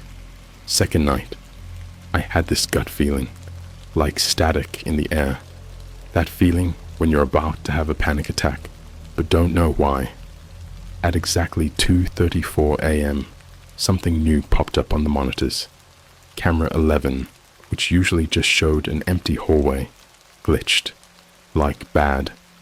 The kind of glitch where the image splits in half and bleeds over itself, like a scratched up VHS tape. The audio crackled and then cut to pure static. It sounded like someone whispering backwards in Morse code. Then the screen cleared, and there was a man standing there, not walking, just there, mid-frame. Pale skin, dressed in what looked like a patient's gown, open in the back, blood dripping down his leg. No shoes, no eyes. I mean that literally. No eyes in the sockets, just smooth skin where they were supposed to be. I stared, waiting for him to move. For 5 straight minutes, he didn't. Just stood there, head tilted slightly, breathing hard enough to fog the bottom of the camera lens. The audio came back, but this time it wasn't static. It was my voice, coming through the speaker, repeating the same sentence over and over. Don't blink, don't blink, don't blink, don't blink. I know what my own voice sounds like. That was me. But I never said that. I hit the red button. Nothing happened. No alarm. No security. I slammed it again. Nothing. And then the lights in the hallway flickered. On the monitor. Not in the room I was in. And the man finally moved. He lifted his hand and started scratching something into the wall. Not with a pen or object, just with his nail. It made a sound that I swear to God is still burned into my head, like bones snapping underwater. The camera zoomed in on its own. I didn't touch anything, and the word he was carving, remember, just that, in crooked, bloody letters. He stopped halfway through the last R and snapped his own neck backwards. The sound was so sharp and sudden it made me jump back from the console. His head spun 180 degrees, face still blank, and he walked away like that, his head fully turned backward, feet dragging. That was the first time I felt something I can only describe as being invaded, not scared, invaded, like something had reached inside my brain and left a fingerprint. Later that night, one of the screens labeled V17 blinked to life. I hadn't seen this corridor before. Even on the map of the facility on the wall, V17 wasn't marked. The hallway on the screen looked older than the others. Dirt floor, cracked stone walls, exposed pipes dripping something dark and thick. Looked like crude oil, but moved way too slow, almost like it was alive. I was about to ask over the intercom if I should be monitoring this one, but then something moved, slow, crawling. From the far left corner of the frame, something began to slither into view. Not walk, slither. At first, I thought it was a person, but as it got closer, I realized it had too many limbs, human-like but disjointed, knees bending in the wrong way, elbows splitting in two mid-joint. Its skin was completely raw, like it had been skinned alive. Its head was this half-formed, twitching thing. No mouth, just a ring of jagged teeth rotating like a saw, and it dragged what looked like the upper torso of another person, still breathing, barely alive. I swear to you, the person it was dragging looked right into the camera and begged me. No sound, just mouthing one word, please. It dragged them around the corner, and the feed cut out again, and I just sat there, frozen, fingers hovering over the red button that never worked when it mattered. The next morning, I demanded answers. I confronted Rainer as he was walking past the break room, where a guy was literally just sitting on the floor, staring at a wall with headphones on, not moving. Might have been a patient, might have been staff. I don't know. No one explained anything here. I asked Rainer what was in corridor V17. He just said, "You weren't supposed to see that," and walked off, like that was the end of it. Later that night, I tried pulling up the corridor again, but the feed was gone, replaced by a blank slate and a message that just said, "Classified, level 6, clearance required." I wasn't sleeping at all by this point. Every time I closed my eyes, I saw that eyeless man, or the teeth-ringed crawling thing, or the woman begging to die. Then came the worst night, 4th shift, 3:33 a.m. The lights in the control room went out, everything black. I couldn't see my own hands. The monitors all cut to white static, and then the intercom, dead silent for days, buzzed to life with one sentence, whispered in a voice that sounded like someone gargling broken glass. You shouldn't have remembered. And then, something entered the room. I heard the door click open behind me. No footsteps, just the sound of something breathing, slow, rattling, like a broken accordion filled with meat. I didn't move. I held my breath, and then it touched me. I swear to you, I still have the scar on my shoulder. It felt like an open palm, but the fingers were too long, wrapping around my neck like they wanted to pull my head off slowly. The lights flickered for a split second. I saw a reflection on the black monitor glass, just long enough to see it behind me. It was wearing my skin, a second version of me, hollow-eyed, grinning with teeth way too wide, veins crawling across the face like black ink in water. I turned to run, but there was no door anymore, just a blank wall. When the lights finally came back, I was on the floor, bleeding from my ears. Every monitor was now looping the same footage on repeat. Me, sitting in that chair from camera 7, wrapped in barbed wire. I quit the next morning. Or at least, I tried to. They didn't fire me, didn't threaten me. They just smiled. Raina gave me a pat on the shoulder and said, "It's in you now. You can leave any time, but it won't." It's been 4 months since I got back to Ohio, but nothing is normal. I'll be scrolling through TikTok, and suddenly one of the videos will glitch, and I'll see the teeth. I'll be watching YouTube, and the skip ad button won't show up, and I'll hear my own voice whispering things I never said. One night, I checked my Ring camera after a motion alert, and the video showed me standing outside my own front door at 3:33 a.m., smiling, wearing a patient gown, holding something twitching in my hand. I know it followed me, and I think it's still wearing me sometimes. If this post disappears, or my account suddenly goes silent, don't trust anyone who messages you pretending to be me, because I'm still down there, still watching, and whatever got out isn't human anymore. I don't sleep anymore. I don't mean I can't sleep. I mean if I try to, something else wakes up in my place. It started a week after I got back from the facility.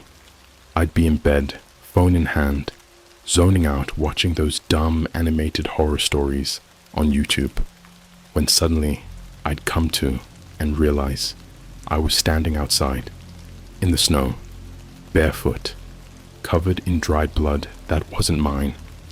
The first time it happened, I thought maybe it was some kind of trauma response, like sleepwalking or some kind of fugue state. I kept telling myself it was a hallucination, PTSD, whatever helped me keep pretending my life was still real. Then I started checking my phone camera roll. Every night I lost time, there'd be a new picture, always the same angle, always from my front-facing camera, just a single image of my face, mouth open but not screaming, stretched, like my jaw was being pulled wider than bone should allow. And in every photo, my eyes were missing. You ever notice how sometimes your TV turns on by itself, or your Alexa starts speaking in the middle of the night for no reason? That's how it began next. The third night after the first blood incident, I walked into my kitchen at 2:07 a.m. and my smart fridge was playing audio, not music, not a podcast, just this wet breathing and something dragging metal across the floor. Skuk, skuk. I unplugged the damn thing. It kept playing. I opened the door, and inside wasn't food, no shelves, just a hole, like a tunnel, lined with meat, pulsing, and something deep inside whispering, Echo 5 remembers you. I shut it and left the apartment that night. Slept in the lobby of a 24-hour Planet Fitness, the kind where the employees don't make eye contact and the only sound is 90s pop radio playing on a dying loop. Let me back up. You need to understand what Echo 5 is, or was. I didn't find out until I broke into the dark web forum again. Not Zero Depth. That was gone, like scrubbed from the entire Tor network. But there was another one, hidden behind 4 layers of dead mirrors and AI-gated chat rooms. It was called Organ Grave. In that forum, there were logs, PDFs, terminal outputs, JPEGs, most corrupted, a few still intact. One file was titled Project Echo, Biological Reincarnation via Neural Trauma, Subject 5. I opened it. There were photos. One of the thing from Corridor 417, the teeth-ringed creature that dragged the woman off screen. It was labeled Echo 5, Stage 3, and beneath it, a medical log, excerpt, internal military use, only, status, active but unstable containment warning. Echo 5 mimics the neurological patterns of those who observe it for longer than 90 seconds. Subject has demonstrated capability to invade cognitive perception remotely. Symptoms of exposure, hallucinations, time loss, internal bleeding without wound, audio anomalies, facial duplication syndrome, termination attempts, failed. There was also a photo of me, taken from behind a 2-way mirror, time-stamped 4 hours before I ever arrived at the facility. I was never recruited. I was bait. They didn't need a security guard. They needed a mirror, something to reflect Echo 5 into the outside world. A carrier. That thing never left the facility with me. I left with it. From that night on, I stopped seeing my reflection. Literally. Not in the mirror. Not in glass. Not in my iPhone selfie cam. All I ever saw was a shadow of a man, pulsing and flickering, like a broken frame in an old VHS tape. It mimicked my movements perfectly, but its smile never moved. Its teeth were always showing. Too many. Way too many. Rows upon rows, like a shark stuffed into human skin. And one night, it blinked. I didn't. My friend stopped texting me. I checked my IG and saw people unfollowing me, one after another. Then one of them DM'd me a voice memo. She sounded terrified. She said, "Why did you send me that video? It looked like you, but you weren't talking. You were chewing something in your lap, and you just kept staring into the camera and whispering, 'Do you want to feel what I felt?' Over and over. Please don't contact me again." I never send a video, but when I checked my sent folder on Messenger, there it was, a 47-second clip. I don't remember filming it. I don't remember any of what it showed, but I watched it. And, look, I can't explain what it feels like to see your own body do something your brain has no memory of.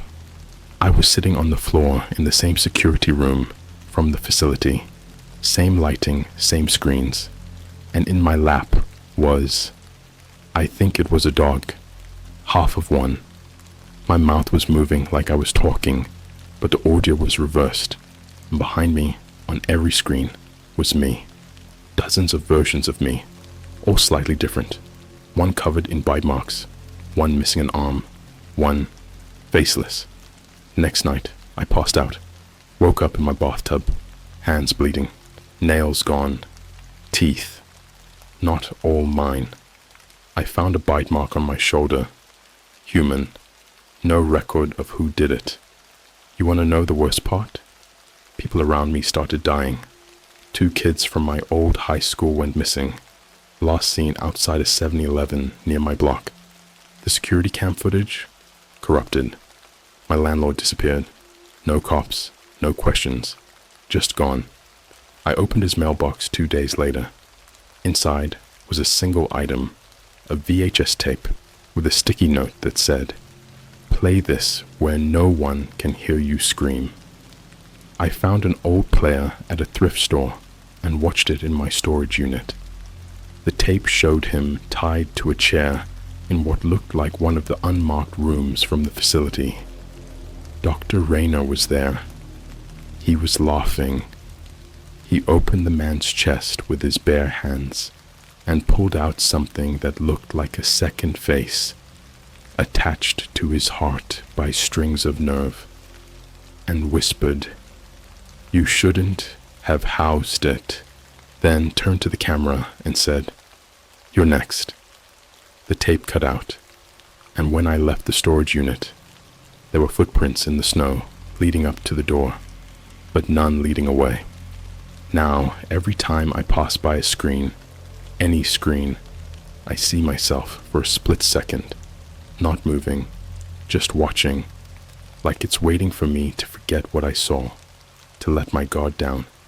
And I think if I do, it'll finish what it started. They don't need the facility anymore. It's in me now. A mobile container for Echo 5. The project succeeded, and now it's spreading. Through screens, through videos, through the story. You kept reading, which means it saw you too, and now it remembers your face. Lock your phone, turn off your smart devices, and whatever you do, don't look at yourself in the mirror tonight, because that might not be you looking back. If you're still reading, I need you to understand something before we go further. This isn't a story anymore. This isn't about me. It's about what I brought with me. This thing, they called it Echo 5 at the facility, but the files I found buried under that dark web dump called it something else, too. Something older. The Skin Protocol. Let me tell you what I found. It wasn't military. Not really. Not originally. That place wasn't a hospital. It was a correctional silo for failed biological rituals. Government-funded experiments twisted from some black book of rituals they stole from a civilization buried deeper than the Mariana Trench. It started in the 1980s. They used war criminals and death row inmates, live sacrifices. They built this underground system of pain to test something they called bioreconstruction trauma theory. Translation: they wanted to make a soul that rebuilds itself no matter what you do to it. Every trauma, every death, every mutilation, instead of breaking it, it reincarnates the consciousness inside a stronger version of its previous body. They succeeded. Once. Subject: Echo 5. After I realized it was inside me, I tried to end it. Yeah, I'm not ashamed to admit that. I tried. Took a box cutter to my throat one night, in a Motel 6 somewhere outside Flagstaff. No Wi-Fi, no mirrors, no cameras. At least I thought. I carved it deep. The blood felt hot, immediate. Then I passed out. When I woke up, my neck was sealed. Not even a scar, but the walls were covered in words, carved into the drywall. I didn't write them. I couldn't have. Don't free it. It's watching. It's learning. It has your face now. There were hundreds of them, some written backward, some written in what I think was my own blood. And then I saw it, the thing in the corner, not in the reflection, not on a screen, in the room with me. Same body, same height, same clothes, but no skin, just muscle and tendon and teeth and eyes made of television static. It just stood there, breathing like it forgot how, slow, wet, like meat remembering lungs. Then it started repeating me, everything I did, perfectly. But a second before I did it, it predicted my movement. I raised my arm. It raised it before I could. I screamed. It screamed before me. It was learning, watching, practicing my body. I booked it out of there, drove through the night until I hit a rest stop in Colorado, and I noticed something. Every person I passed, they stared at me, but not like, who's this guy? Number. They looked at me like they recognized me, like they'd seen me somewhere. I walked into the bathroom and found graffiti above the urinal, a symbol, like a spiral of teeth, and beneath it someone wrote, "He's wearing you now. You just think you're still alive." I started blacking out longer. Once I lost 3 entire days. Woke up in Berlin. No passport, no money, no memory. There was a note in my back pocket, folded 20 times. Red paper, stiff, felt wet. Inside, a photo of me, with my mouth missing. Just skin, no hole. But the eyes were alive, and someone had written underneath in what looked like faded lipstick, "Your body was a door." The murders started then, not in the news. You won't see this on CNN or TikTok or true crime YouTube. Number. This was quiet. This was clinical. They started in Istanbul. 6 bodies. No fingerprints. No faces. Literally, no faces. Just smooth, stretched skin, pulled tight like vacuum-sealed plastic. Eyeless, earless, mouthless mannequins. But each one was holding a photograph. Of me. Different poses, different locations. One on a swing set. One in Times Square. One in front of a Mickey D's in Tokyo. I hadn't been to any of those places. Yet. I started seeing that same woman again. The one who mouthed, "Please," on the screen in Corridor She 17. She shows up in reflections now. In windows. In car mirrors. In sunglasses. Her mouth is always open, like she's mid-scream. But there's never a sound. Just her face, warping slowly, like it's melting into mine. Every time she appears, her features get closer to mine. She's becoming me, or I'm becoming her. I don't know. Then came the McDonald's incident. I was in Sweden. Yeah, Sweden. Don't ask me how. I don't know how I got there. It was late, around 2 a.m. The whole place was empty, except for one cashier who didn't blink once while taking my order. I sat down with a tray, Big Mac, fries, Sprite, normal, until I opened the burger box, and inside, teeth, not just one, dozens, human, still bloody, all arranged into a perfect spiral. They weren't loose, they were embedded into the bread. I didn't scream, I just looked up, and every screen in the restaurant had turned on at once. Security monitors, menu displays, self-service, kiosks, all showing one video. Me, from above, sleeping, naked, in the same chair from camera 7, barbed wire tighter now, digging into my jaw, but the chair was moving. It was on wheels, rolling slowly down a hallway with no walls, no ceiling, just meat, endless meat. And in the video, I opened my eyes. They weren't mine anymore. I think I'm being replicated, cloned, duplicated, echoed. I don't know what to call it. Every time I pass by a screen, it gets sharper. The movements are more real, the face more familiar.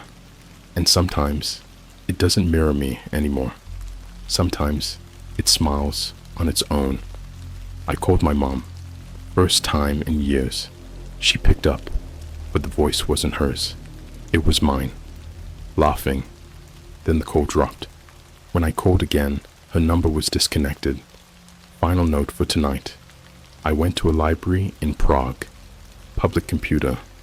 Logged in anonymously, using a fake identity I thought was secure. I looked up the name, Raina. The search returned one result. An obituary. From 1994. Doctor. Alan Raina, deceased, cause of death. Self-consumption. Jaw trauma. Eaten from within. A scanned image of his corpse was attached. Only, it wasn't a corpse. It was a mirror. A reflection of me. Same face. Same scar. Same empty eyes. Skin protocol isn't a project. It's an infection. Digital, biological, emotional. It breaks you down emotionally. So when it finally replaces you, no one notices the difference. Because you stopped being real long ago. You feel off lately, losing time, seeing your face blink when you don't, dreaming about teeth. It's already started. The final stage isn't death, it's replacement. And if you see a video of yourself tonight, doing something you don't remember, don't watch it. That's how it gets out. You're not supposed to see this part. No one is. This is what they erased from every feed, every server, every terminal deep inside the facility. This is what the screams were hiding behind the static. The final log. The broadcast that was never supposed to air. This is where I end, and it begins.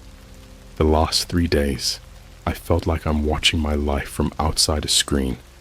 My hands don't always feel like mine. I'll catch myself, mid-sentence, mid-step, mid-smile, and suddenly realize I wasn't the one doing it. I'm not the one in control anymore. It wears me like a hoodie now. Comfortable, familiar. The zipper halfway down, peeling me open inch by inch. I cough up teeth every morning. I count them. There's more than I ever had. I went back. I had to Site 12, to the underground hospital, or what's left of it. I followed the same route, traced the whole damn nightmare backward. Same gas station, same black SUV. But this time, the place wasn't abandoned. It was alive. The building was pulsing, not metaphorically, literally breathing. The walls had veins now, faint red lines, twitching under the concrete, like something was growing beneath it. And the elevator, it was already waiting, open, waiting for me. I didn't press a single button. It took me down anyway. No lights, no sound, just the slow, grinding descent. And then I saw it, something I never saw before. At level -27, there was a glass window in the shaft. One single pane, covered in handprints. Not like someone was inside trying to get out. Number, like someone was outside the window, trying to crawl in. I looked through the glass, and I saw a room filled with them. Dozens, hundreds of me. Each one a little wrong. One with no nose. One made entirely of mouths. One sobbing blood into their hands. All of them watching the elevator pass by, like caged animals. And the worst part, they smiled when they saw me. Every single one.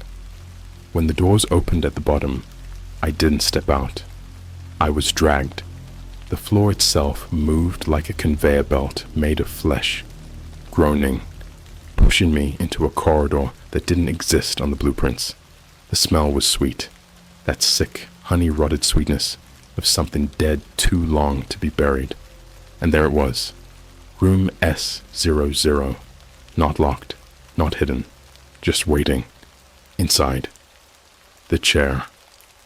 That same damn metal chair from camera 7, but now the barbed wire wasn't around it.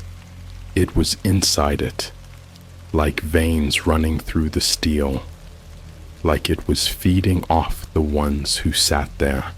And above the chair, a screen. No, not a screen, a mirror, a perfect silver sheet. And when I looked up, it wasn't me in the reflection.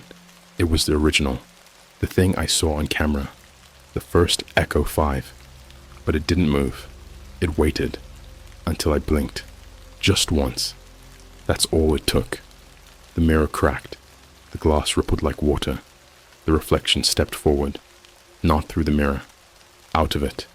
It emerged through me, ripped through my chest, like a door opening from the inside out. I felt every rib bend, every nerve unravel. My mouth opened, but I didn't scream, because he used it first. He screamed through my body, a sound so loud, it wasn't noise. It was a presence, something that made your thoughts bleed. I collapsed. He stood, wearing me like a perfect replica, but better. No stutter, no fear, no scars, no memories. Just smile. The mirror faded to static. And now, I was the one behind the glass. I don't know how long I've been down here. Time is broken.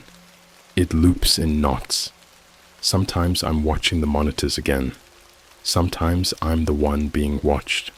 Sometimes I'm the one dragging myself across the floor, whispering backwards Latin that tastes like gasoline. There's no sleep here, only playback. He's still out there. My replacement. He has my ID, my memories, my social media. He's posting selfies with old friends, making dark jokes in group chats, typing just a little too perfectly.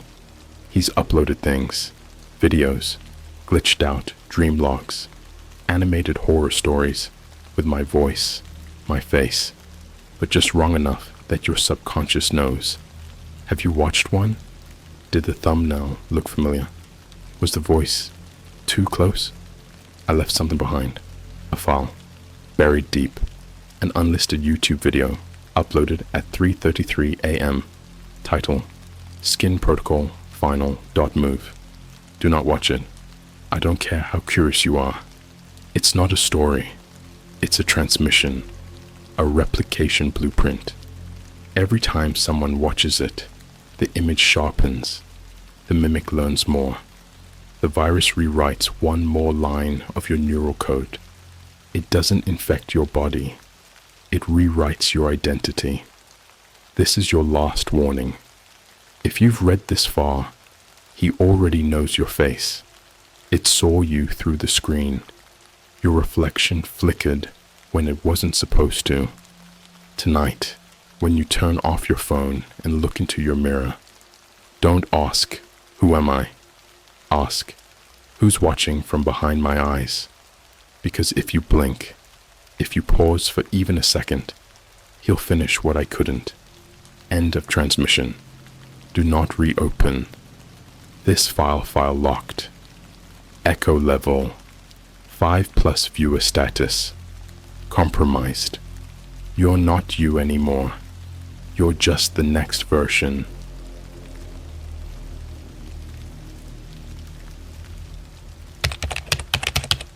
I just received unaliving note on a dark web chat room representing as my future self. He knows all my childhood memories. I don't even remember, and I am horrifying what will happen next. Just for fun, right? Yo, what's up, Reddit? First time posting here, so go easy on me. Honestly, I wasn't even gonna share this because I know how wild it sounds, and y'all are gonna call BS right off the bat. But I swear on everything, this is real. I'm not looking for karma. I'm just trying to get it off my chest. My hands are literally shaking as I type this. Let me start by saying, I'm just a regular dude, 23, college student, into tech, gaming, and wasting way too much time on TikTok. You know how it is. I'm not some creepy hacker or horror junkie. I was just messing around one night with a couple of my friends, and we decided to explore the dark web for fun. Yeah, real original, right? We were on Discord. Me, Tyler, my roommate, and Josh, our mutual friend from back home. We had all been watching those animated horror videos on YouTube.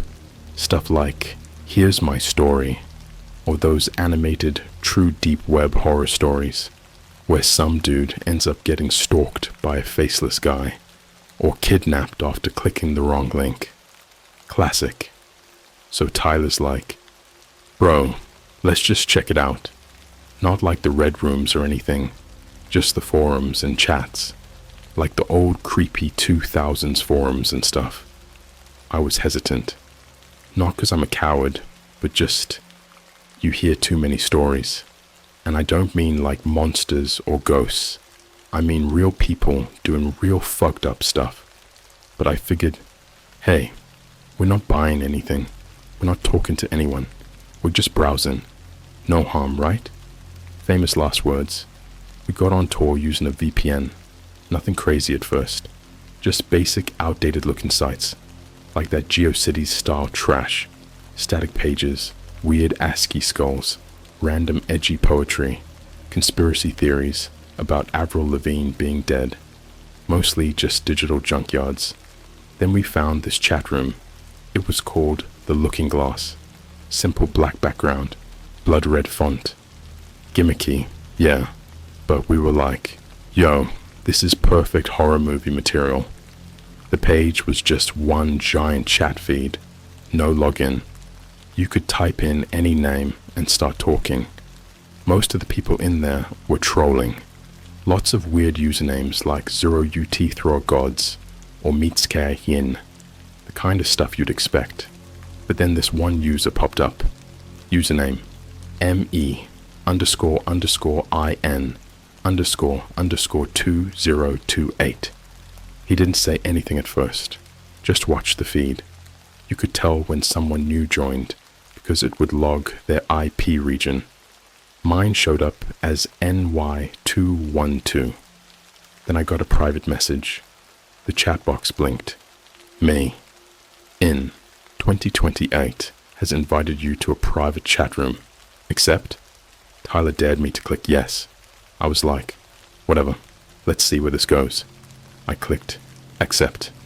Now here's where it starts to get weird. Like, deep in your gut, wrong kind of weird. The first message from him was, "It's been a long time since we talked." I just stared at it, confused. I typed back something stupid like, "Who is this?" LOL. No response for a solid minute. Then he sends, "I'm you, 5 years from now, and I'm really sorry about what's coming." I laughed. I thought it was a role player, maybe even Josh or Tyler messing with me. But then he started saying things I've never told anyone. He typed, "Remember the red bike with the broken chain you used to ride at Grandma's house in Buffalo? You crashed it down the hill near the church and got stitches on your chin. July 4th, 2009. My heart stopped. I had to sit up. Because, how? That bike thing. I hadn't thought about that in years. It happened when I was 7. My grandma died in 2014, and no one ever really talked about that place again. I never posted about it, never told my college friends, not even Tyler. I asked, 'How do you know that?' He responded instantly, 'I remember it, because I'm you, and if I'm right, your birthmark's still behind your left knee. You still hide it, because it looks like a question mark.' I didn't reply. I stood up, walked to the bathroom, pulled up my pant leg. There it was.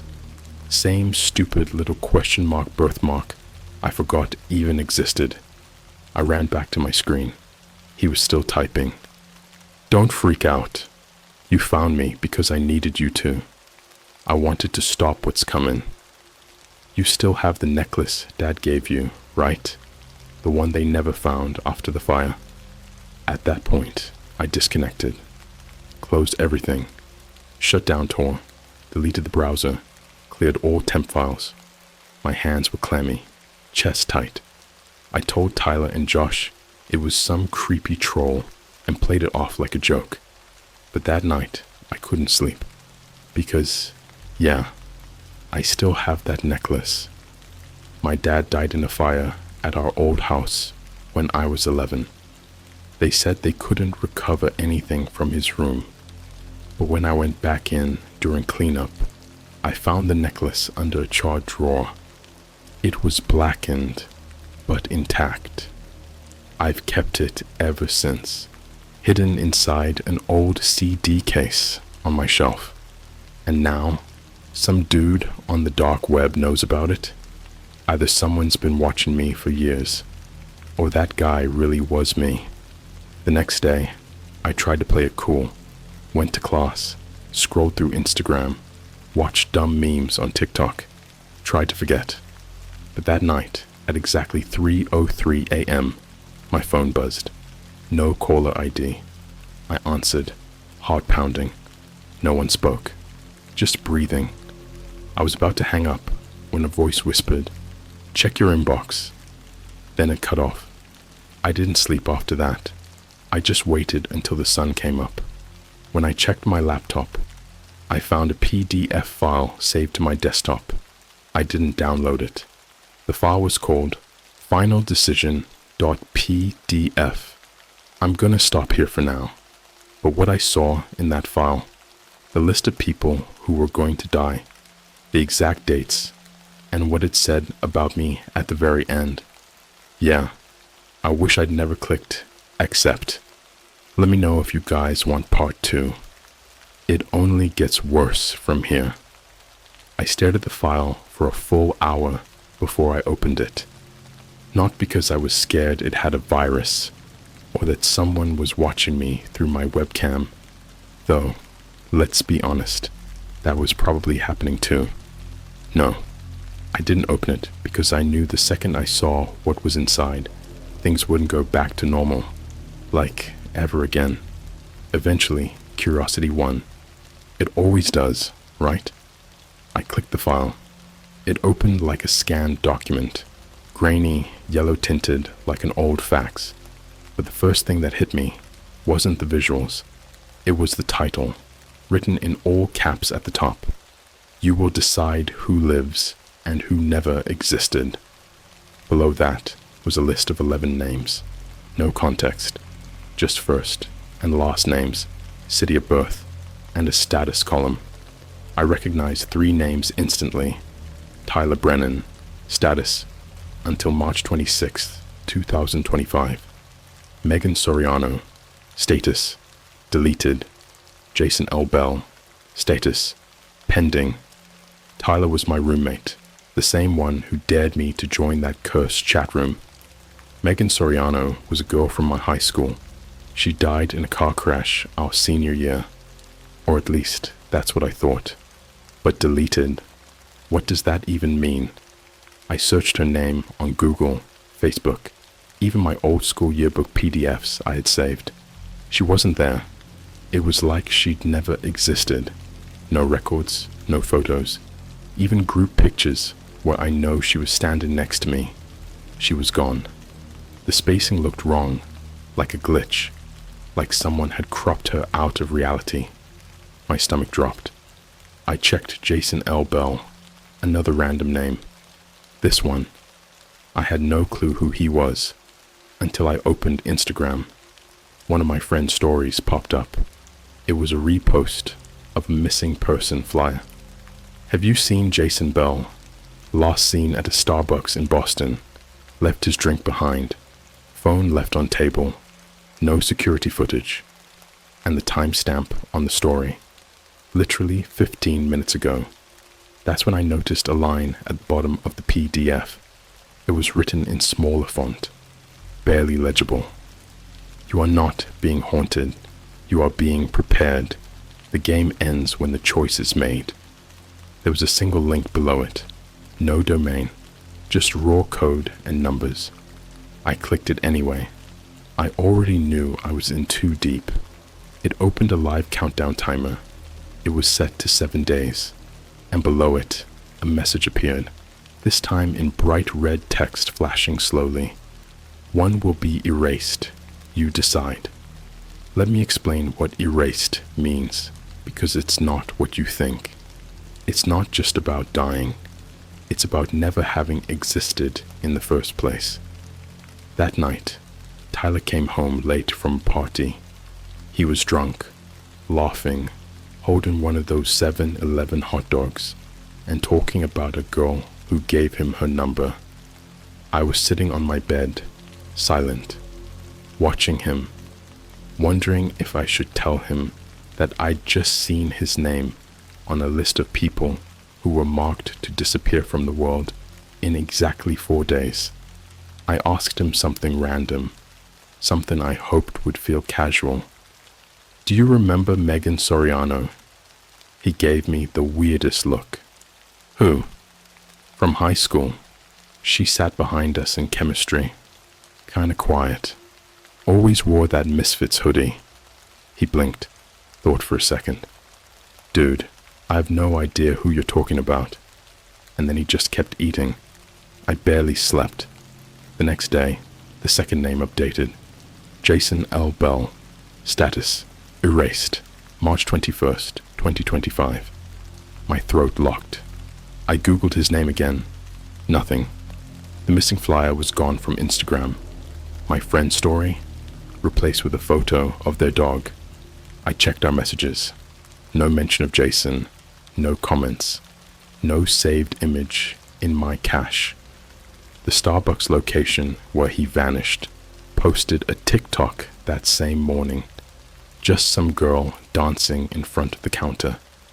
You could see the table where Jason had been sitting, but there was nothing on it, like he had never existed. Then the nightmare started. Every night, I'd wake up sweating, not just from the dreams, but from the sounds. My phone vibrating non-stop, but with no notifications, the light in my room flickering, even when the switch was off. I unplugged everything, still flickered. One night, I dreamed I was in my childhood home. The house was dark, no windows, but I could hear my mom's voice upstairs, calling me by a name I'd never heard before. Elliot, Elliot, come back. He's going to take your face. That's when I saw him, standing in the kitchen doorway, wearing my face, but older. Burn scars running down the left cheek, one eye completely white. My exact smile, my exact voice. He whispered, "It gets easier once you stop fighting the guilt." And then he ran toward me. I woke up screaming, breathless. I checked my door. It was locked, but there were wet footprints on the carpet. Barefoot, human. 3 days left on the countdown, and I got another file, this time in an email. Subject: the final candidates. No sender, no trace. Just 3 names. Tyler Brennan, status: active. Jessica M. Doran, status: discovered. Elijah Torres, status: wrong choice. I didn't know the second 2, but when I searched Jessica's name, something insane popped up. A Reddit post, just like mine, posted 2 weeks ago. Same story, different chat room, different user claiming to be her from 2030. She was terrified, talking about being stalked by herself. Black vans, a music box that kept playing her dead sister's lullaby. She said the chat room offered her a choice too. Pick one person to delete. She never followed up. The last comment on her post: this user no longer exists. I checked her profile. U/Jess Doran 90. User not found. Everything was happening fast. Faster than I could process. I was unraveling. Couldn't eat. Couldn't sleep. My TikTok algorithm started showing me videos that weren't supposed to be there. Clips of me walking to class. Footage of me sleeping from my window. My own name showing up in ARG videos and horror TikToks like I was a fictional character. And every night the voice came back. My voice. Older. Meaner. Detached. Pick one, or 3 will disappear instead. That night, Tyler went missing. Vanished from our apartment while I was brushing my teeth. I checked the living room. TV still on. His switch was still plugged in. One Joy-Con still vibrating on the floor. Door still locked from the inside. But he was gone. No struggle. No noise. Just gone. And right where he had been sitting. That damn necklace. The one from the fire. But it was burning hot. Still smoking. I checked the PDF again. Tyler Brennan. Status: erased. March 22nd, 2025. The timer on the site reset. 72 hours remaining. And a message appeared. Now it's your turn. Make your selection. The consequences of indecision will be worse than deletion. I didn't choose. I shut my laptop, tossed it across the room, and smashed my phone.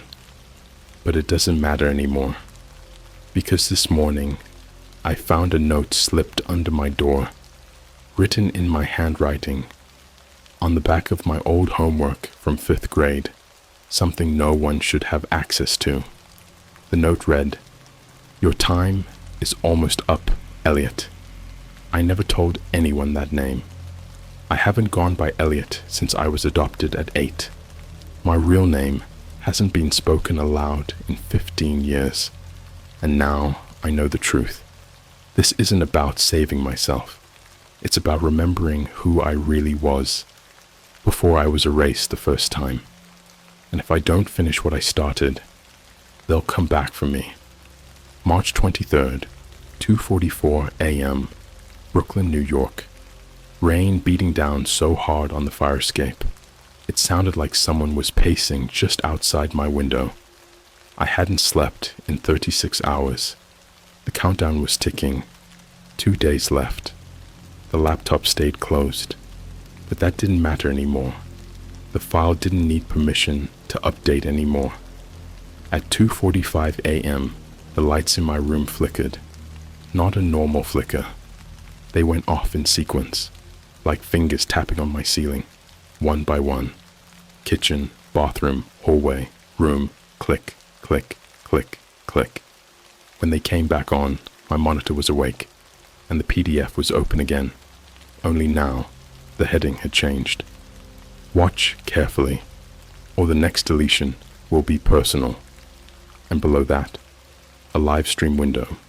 No controls, no chat, no title. Just a flickering black and white feed of a gas station bathroom. Looked like a 7-Eleven or some rundown Sheets out in the middle of nowhere. Trash overflowing, flickering fluorescent lights. Graffiti that said, "Death is a draft folder," scrawled on the wall in red marker. And someone was sitting in the corner, handcuffed to a pipe, shirtless, bleeding, a bag over his head. There was no sound, just static. For a second I thought, okay, this is fake. This is a prank. It has to be. But then the camera panned, slowly, smoothly, like someone was holding it. And as it moved, it revealed something that made my blood freeze. There was a reflection in the mirror. A face. Mine. But not me. Older. Gaunt. Pale. My left eye was pure white. Black veins spidering around it like cracked porcelain. My mouth was stitched shut with thick black thread, except it wasn't stopping me from smiling. I was holding a knife. A hunting knife. Rusted but sharp. I typed one thing into the notepad app on my phone. "What do you want?" And within seconds, a new line appeared on the PDF. "You asked for this. Don't you remember?" I shut the laptop, threw it across the room, but the stream didn't stop. It started playing on my TV, then my phone, then, somehow, on my smart fridge screen in the kitchen. Every device in the apartment was playing this live feed, and every time I looked, the camera had moved closer to the man in the corner. Every new angle showed more blood, more bruises, and that stitched mouth version of me was getting closer, whistling now. It was that same lullaby from the dream, the one my mom had whispered before she died in the hospital, the one she swore she never taught me. And then, the man in the corner started talking. No bag anymore. And I realized with a jolt, it was Josh. Yeah, Josh. From the Discord call the night we found that chat room. He was crying, mucus and blood mixing, mouth trembling like a child. I hadn't spoken to him since that night. He'd ghosted the group. I figured he got bored or freaked out. Nope. He was here, in that bathroom, on the stream, and my future self whispered into his ear. The mic finally picked up the voice. It was quiet, deep, sounded like my voice run through a meat grinder. Tell Elliot what you did before I remove your face. Josh whimpered, shook his head. Future me laughed. Not a chuckle. A full, wheezing, animal-like cackle. Then Josh broke. He sobbed. I told them. Okay. I told them what we found. The notes. The names. I thought they'd shut it down. I didn't know they'd come for me.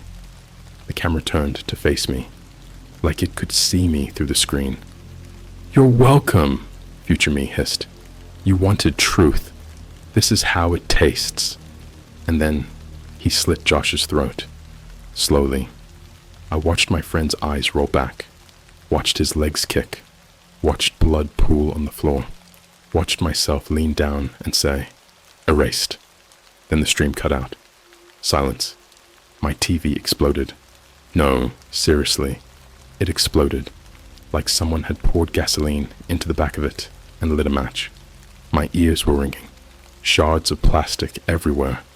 I barely ducked in time. When I got back to my laptop, a new window had appeared. One remains. Make the decision. And next to it, a blurred image. I clicked to reveal. It was my mom. Not a picture of her now. Not even one from before she died. It was a live camera feed. She was lying in a hospital bed. Tubes everywhere. EKG monitor beeping slowly. Nurse in the corner. Except she died 11 years ago. Pancreatic cancer. Buried her myself. But there she was. And then I remembered what the note said. You will decide who lives and who never existed. If she was back, that meant someone else had to go. The world was balancing itself. My choice. My guilt. My mistake. That's when I started getting DMS. Not from randoms, not from bots. From accounts of people I knew were dead. Megan Soriano Tyler. My birth dad, the one who died in the house fire when I was 11. Even Josh. They're old accounts. Some I hadn't seen in a decade. Facebook, Twitter, even MySpace. They were all messaging me with the same line. Elliot, it's okay. The mirror must crack to see what's behind it. And one more. Wouldn't you like to become him fully? I blocked them all. Didn't matter. The next morning, I found a box at my door. No address, no label.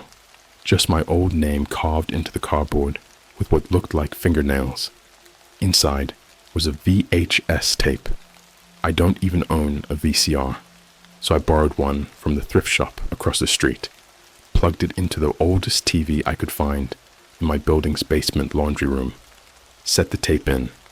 It was a home movie. I was in it. Age 8, but I wasn't playing. I wasn't laughing. I was sitting in a dark room, chained to a radiator, screaming, and behind the camera, a voice whispered, "Smile, Elliot. You'll thank me when the world forgets you." I paused the tape, rewound it, watched it again. There was no way this was fake.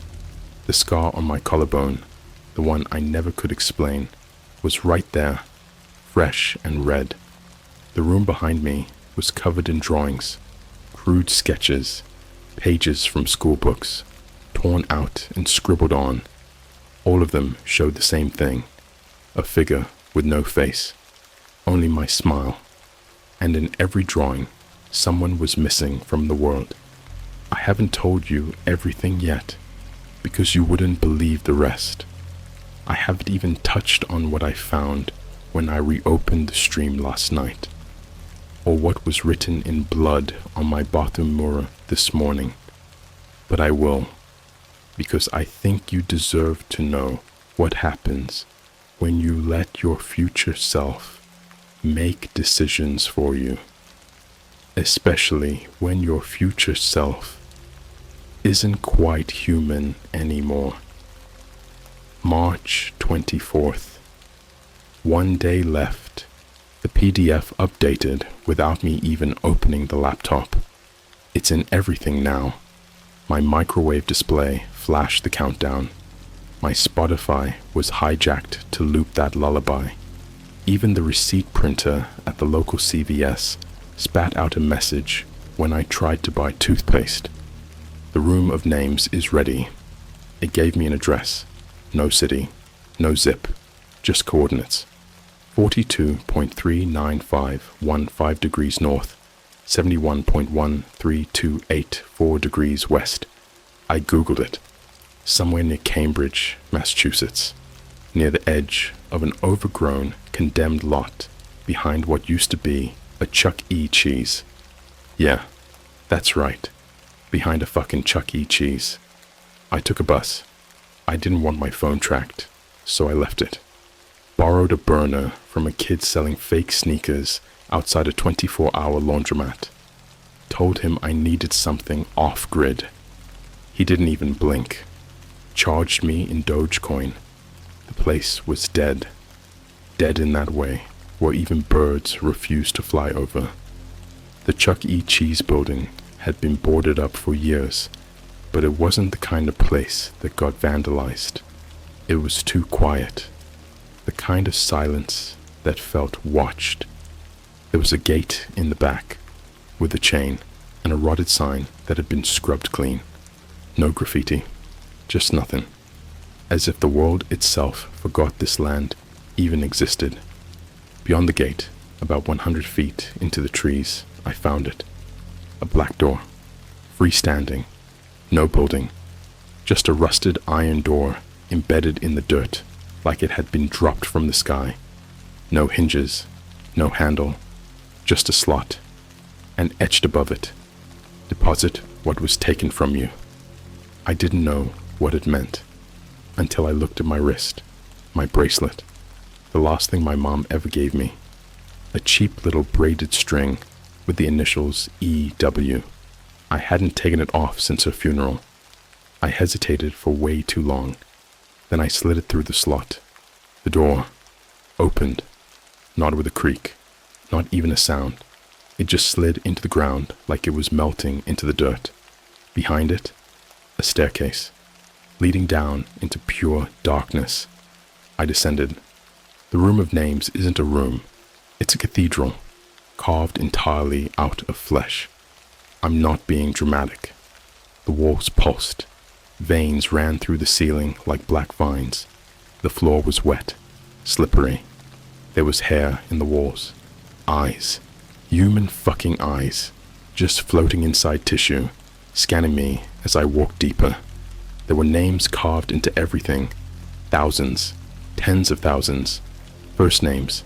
Full names. Coordinates. Dates. Scribbled with blood. Carved with nails. Some stitched into the walls with wire, like they were trying to keep the names from escaping. Every time I blinked, new ones appeared. Some scratched so violently the flesh bubbled. Then I heard my name. Not shouted, not whispered. Sung.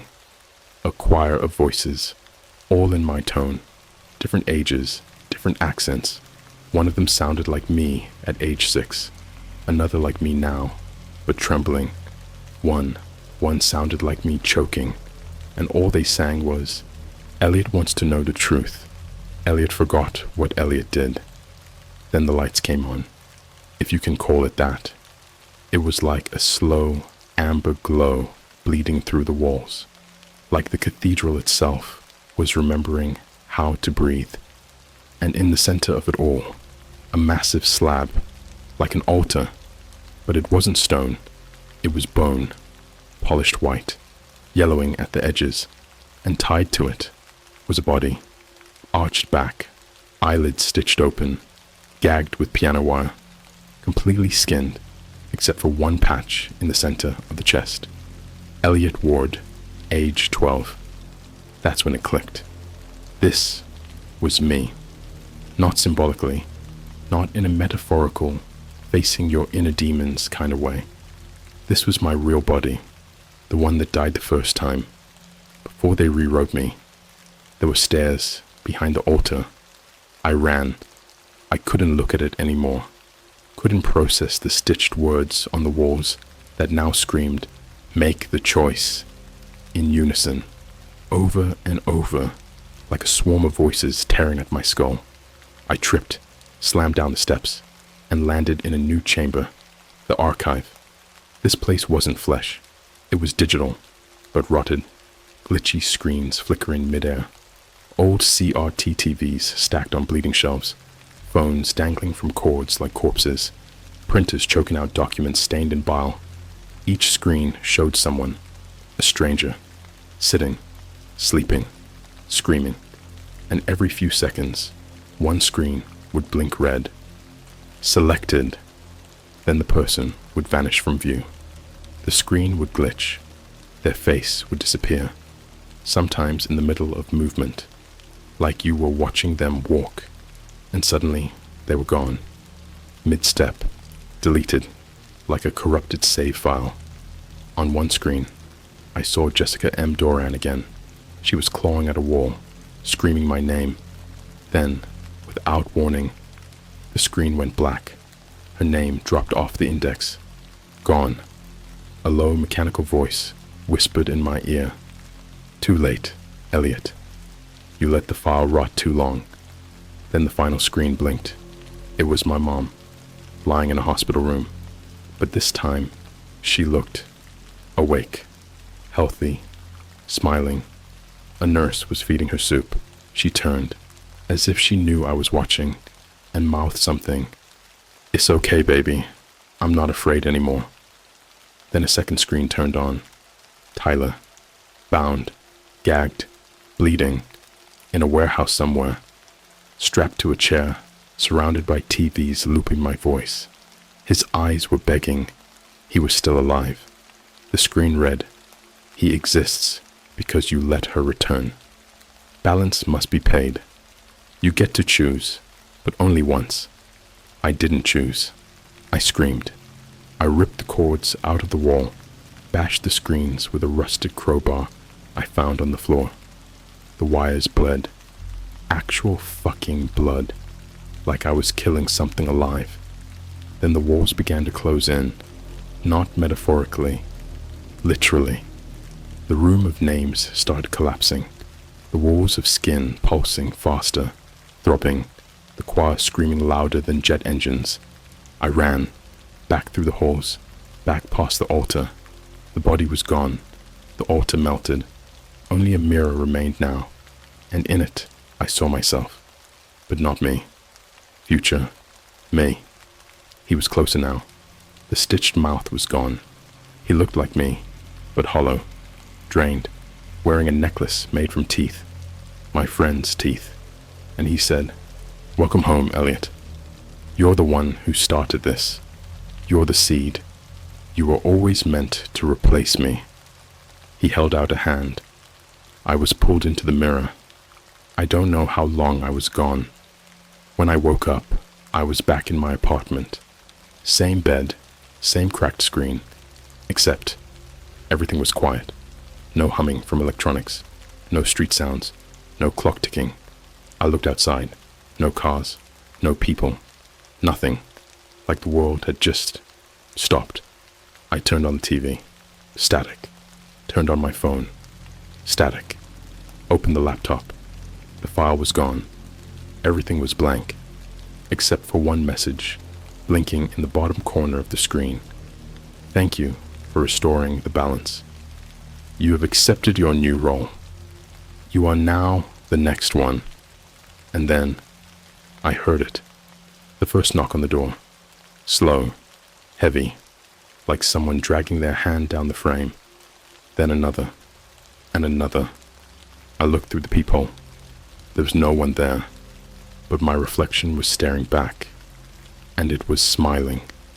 March 25th, the day the countdown hit 0, the day I stopped being Elliot, or whatever I was pretending to be.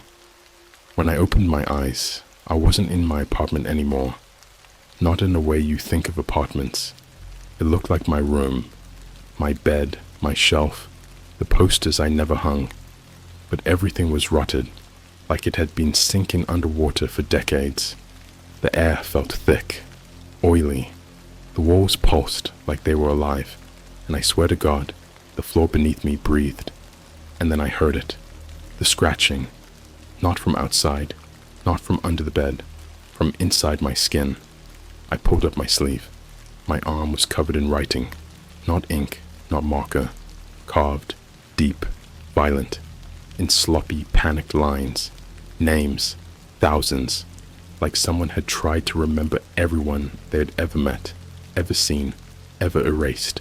And at the very center of my palm, in the deepest carving of all, was a single phrase: "You exist to store what cannot be forgotten." That's when I understood. I wasn't a person anymore. I was a library. They built me to be a vault, a container for the discarded fragments of reality, the people too dangerous to remember, the timelines too corrupted to maintain. The archive wasn't a place. It was a role, passed on, forced into the skin of the chosen, the one who wandered too far into that chat room, the one who answered himself, the one who wanted truth more than peace. And now, it was my turn. I wandered through the space. The further I moved, the less human the world became. The walls began to sprout hands, reaching, grasping, begging, fingers with mouths, tongues stitched to palms, some whispering names I didn't recognize, others screaming the ones I did. I heard Tyler, I heard Jessica, I heard Josh, and worse, I heard children, dozens, crying, giggling, screaming from somewhere below the floor, as if trapped between the boards, crushed between timelines that no longer existed. The smell was unbearable, like rotting teeth and wet pennies, and then the walls opened, like lungs exhaling, revealing the final door. It wasn't made of metal or bone. It was made of faces, stretched skin, mouths still moving, eyes blinking in unison, their expressions twisted with horror, as if they were frozen mid-scream, but never allowed to stop. The door spoke, with every face, all at once. "You broke the mirror. You let him out. Now you will watch. You will not leave. You will remember everything we couldn't." The door creaked open, splitting down the middle. Flesh tore like paper. Inside, a theater, ancient, ruined. Rows of chairs made of knotted hair and stitched clothing. The screen was not a screen. It was a giant living eye. It blinked once, and my entire body convulsed. The eye projected not light, but memories. They showed me him, the one I was supposed to become, the one I replaced. I saw how it all started. A boy born with a name no one remembered, abused, tortured, turned into a memory experiment by a black-budget government AI training program in 1997 called Orphan Mirror. They trained the child to remember things that hadn't happened yet, to store memories of the unborn, to hold fragments of failed timelines, to collect unmade futures. But they didn't expect what happened when the child realized, "If I remember you, you cannot die." So he started collecting people, preserving them inside himself, erasing them from the world so they could live in him. And over time, he wasn't a boy anymore. He was a god of ghosts. And every so often, he would fracture, splitting off a version of himself into a random child, born somewhere quiet, somewhere forgettable. He did it to escape, to test his successes. I was one of them. But here's the thing.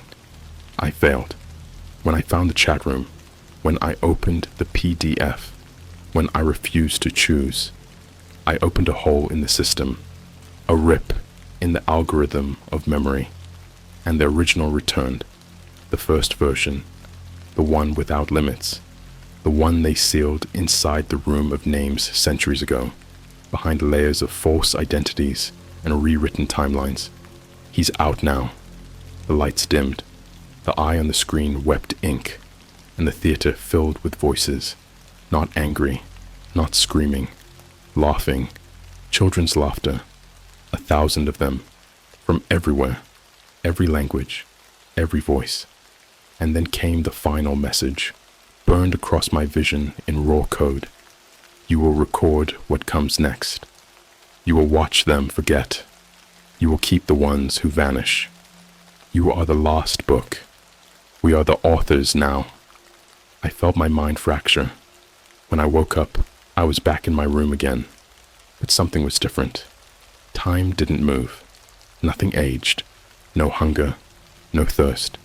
And in my closet, there's a mirror. A full-length antique mirror. Carved edges. Silver glass surface. It watches me. And every night, someone steps out of it. A woman with her lips sewn shut, holding the skull of a child. A man made entirely of television static, screaming into a radio that spits out Morse code in blood. A faceless boy crawling on all fours, dragging a suitcase full of teeth. They don't attack. They just stare. And then they speak into me. Their memories, their deaths, their erasure. They are now part of me. Their stories are mine. You've read this far. You shouldn't have. But now you know. And now you remember. And I am so sorry. Because that's all it takes. Reading this is enough. Knowing is enough. You're now part of the archive. And when you sleep tonight, you'll hear the choir. You'll feel the names scratching into your skin. You'll see the door. And one day, when your face is gone from every photo, when your family swears you never existed, when your favorite song never plays again, that's when you'll understand. You made your choice the moment you searched for the truth. And now, you'll never forget. Not even when they come for you. Not even when they peel your name from the world. Because I'm still here. Waiting. Recording. Listening. The archive is open. Do not look in the mirror. You will not like who you see. End of record. The cycle will begin again.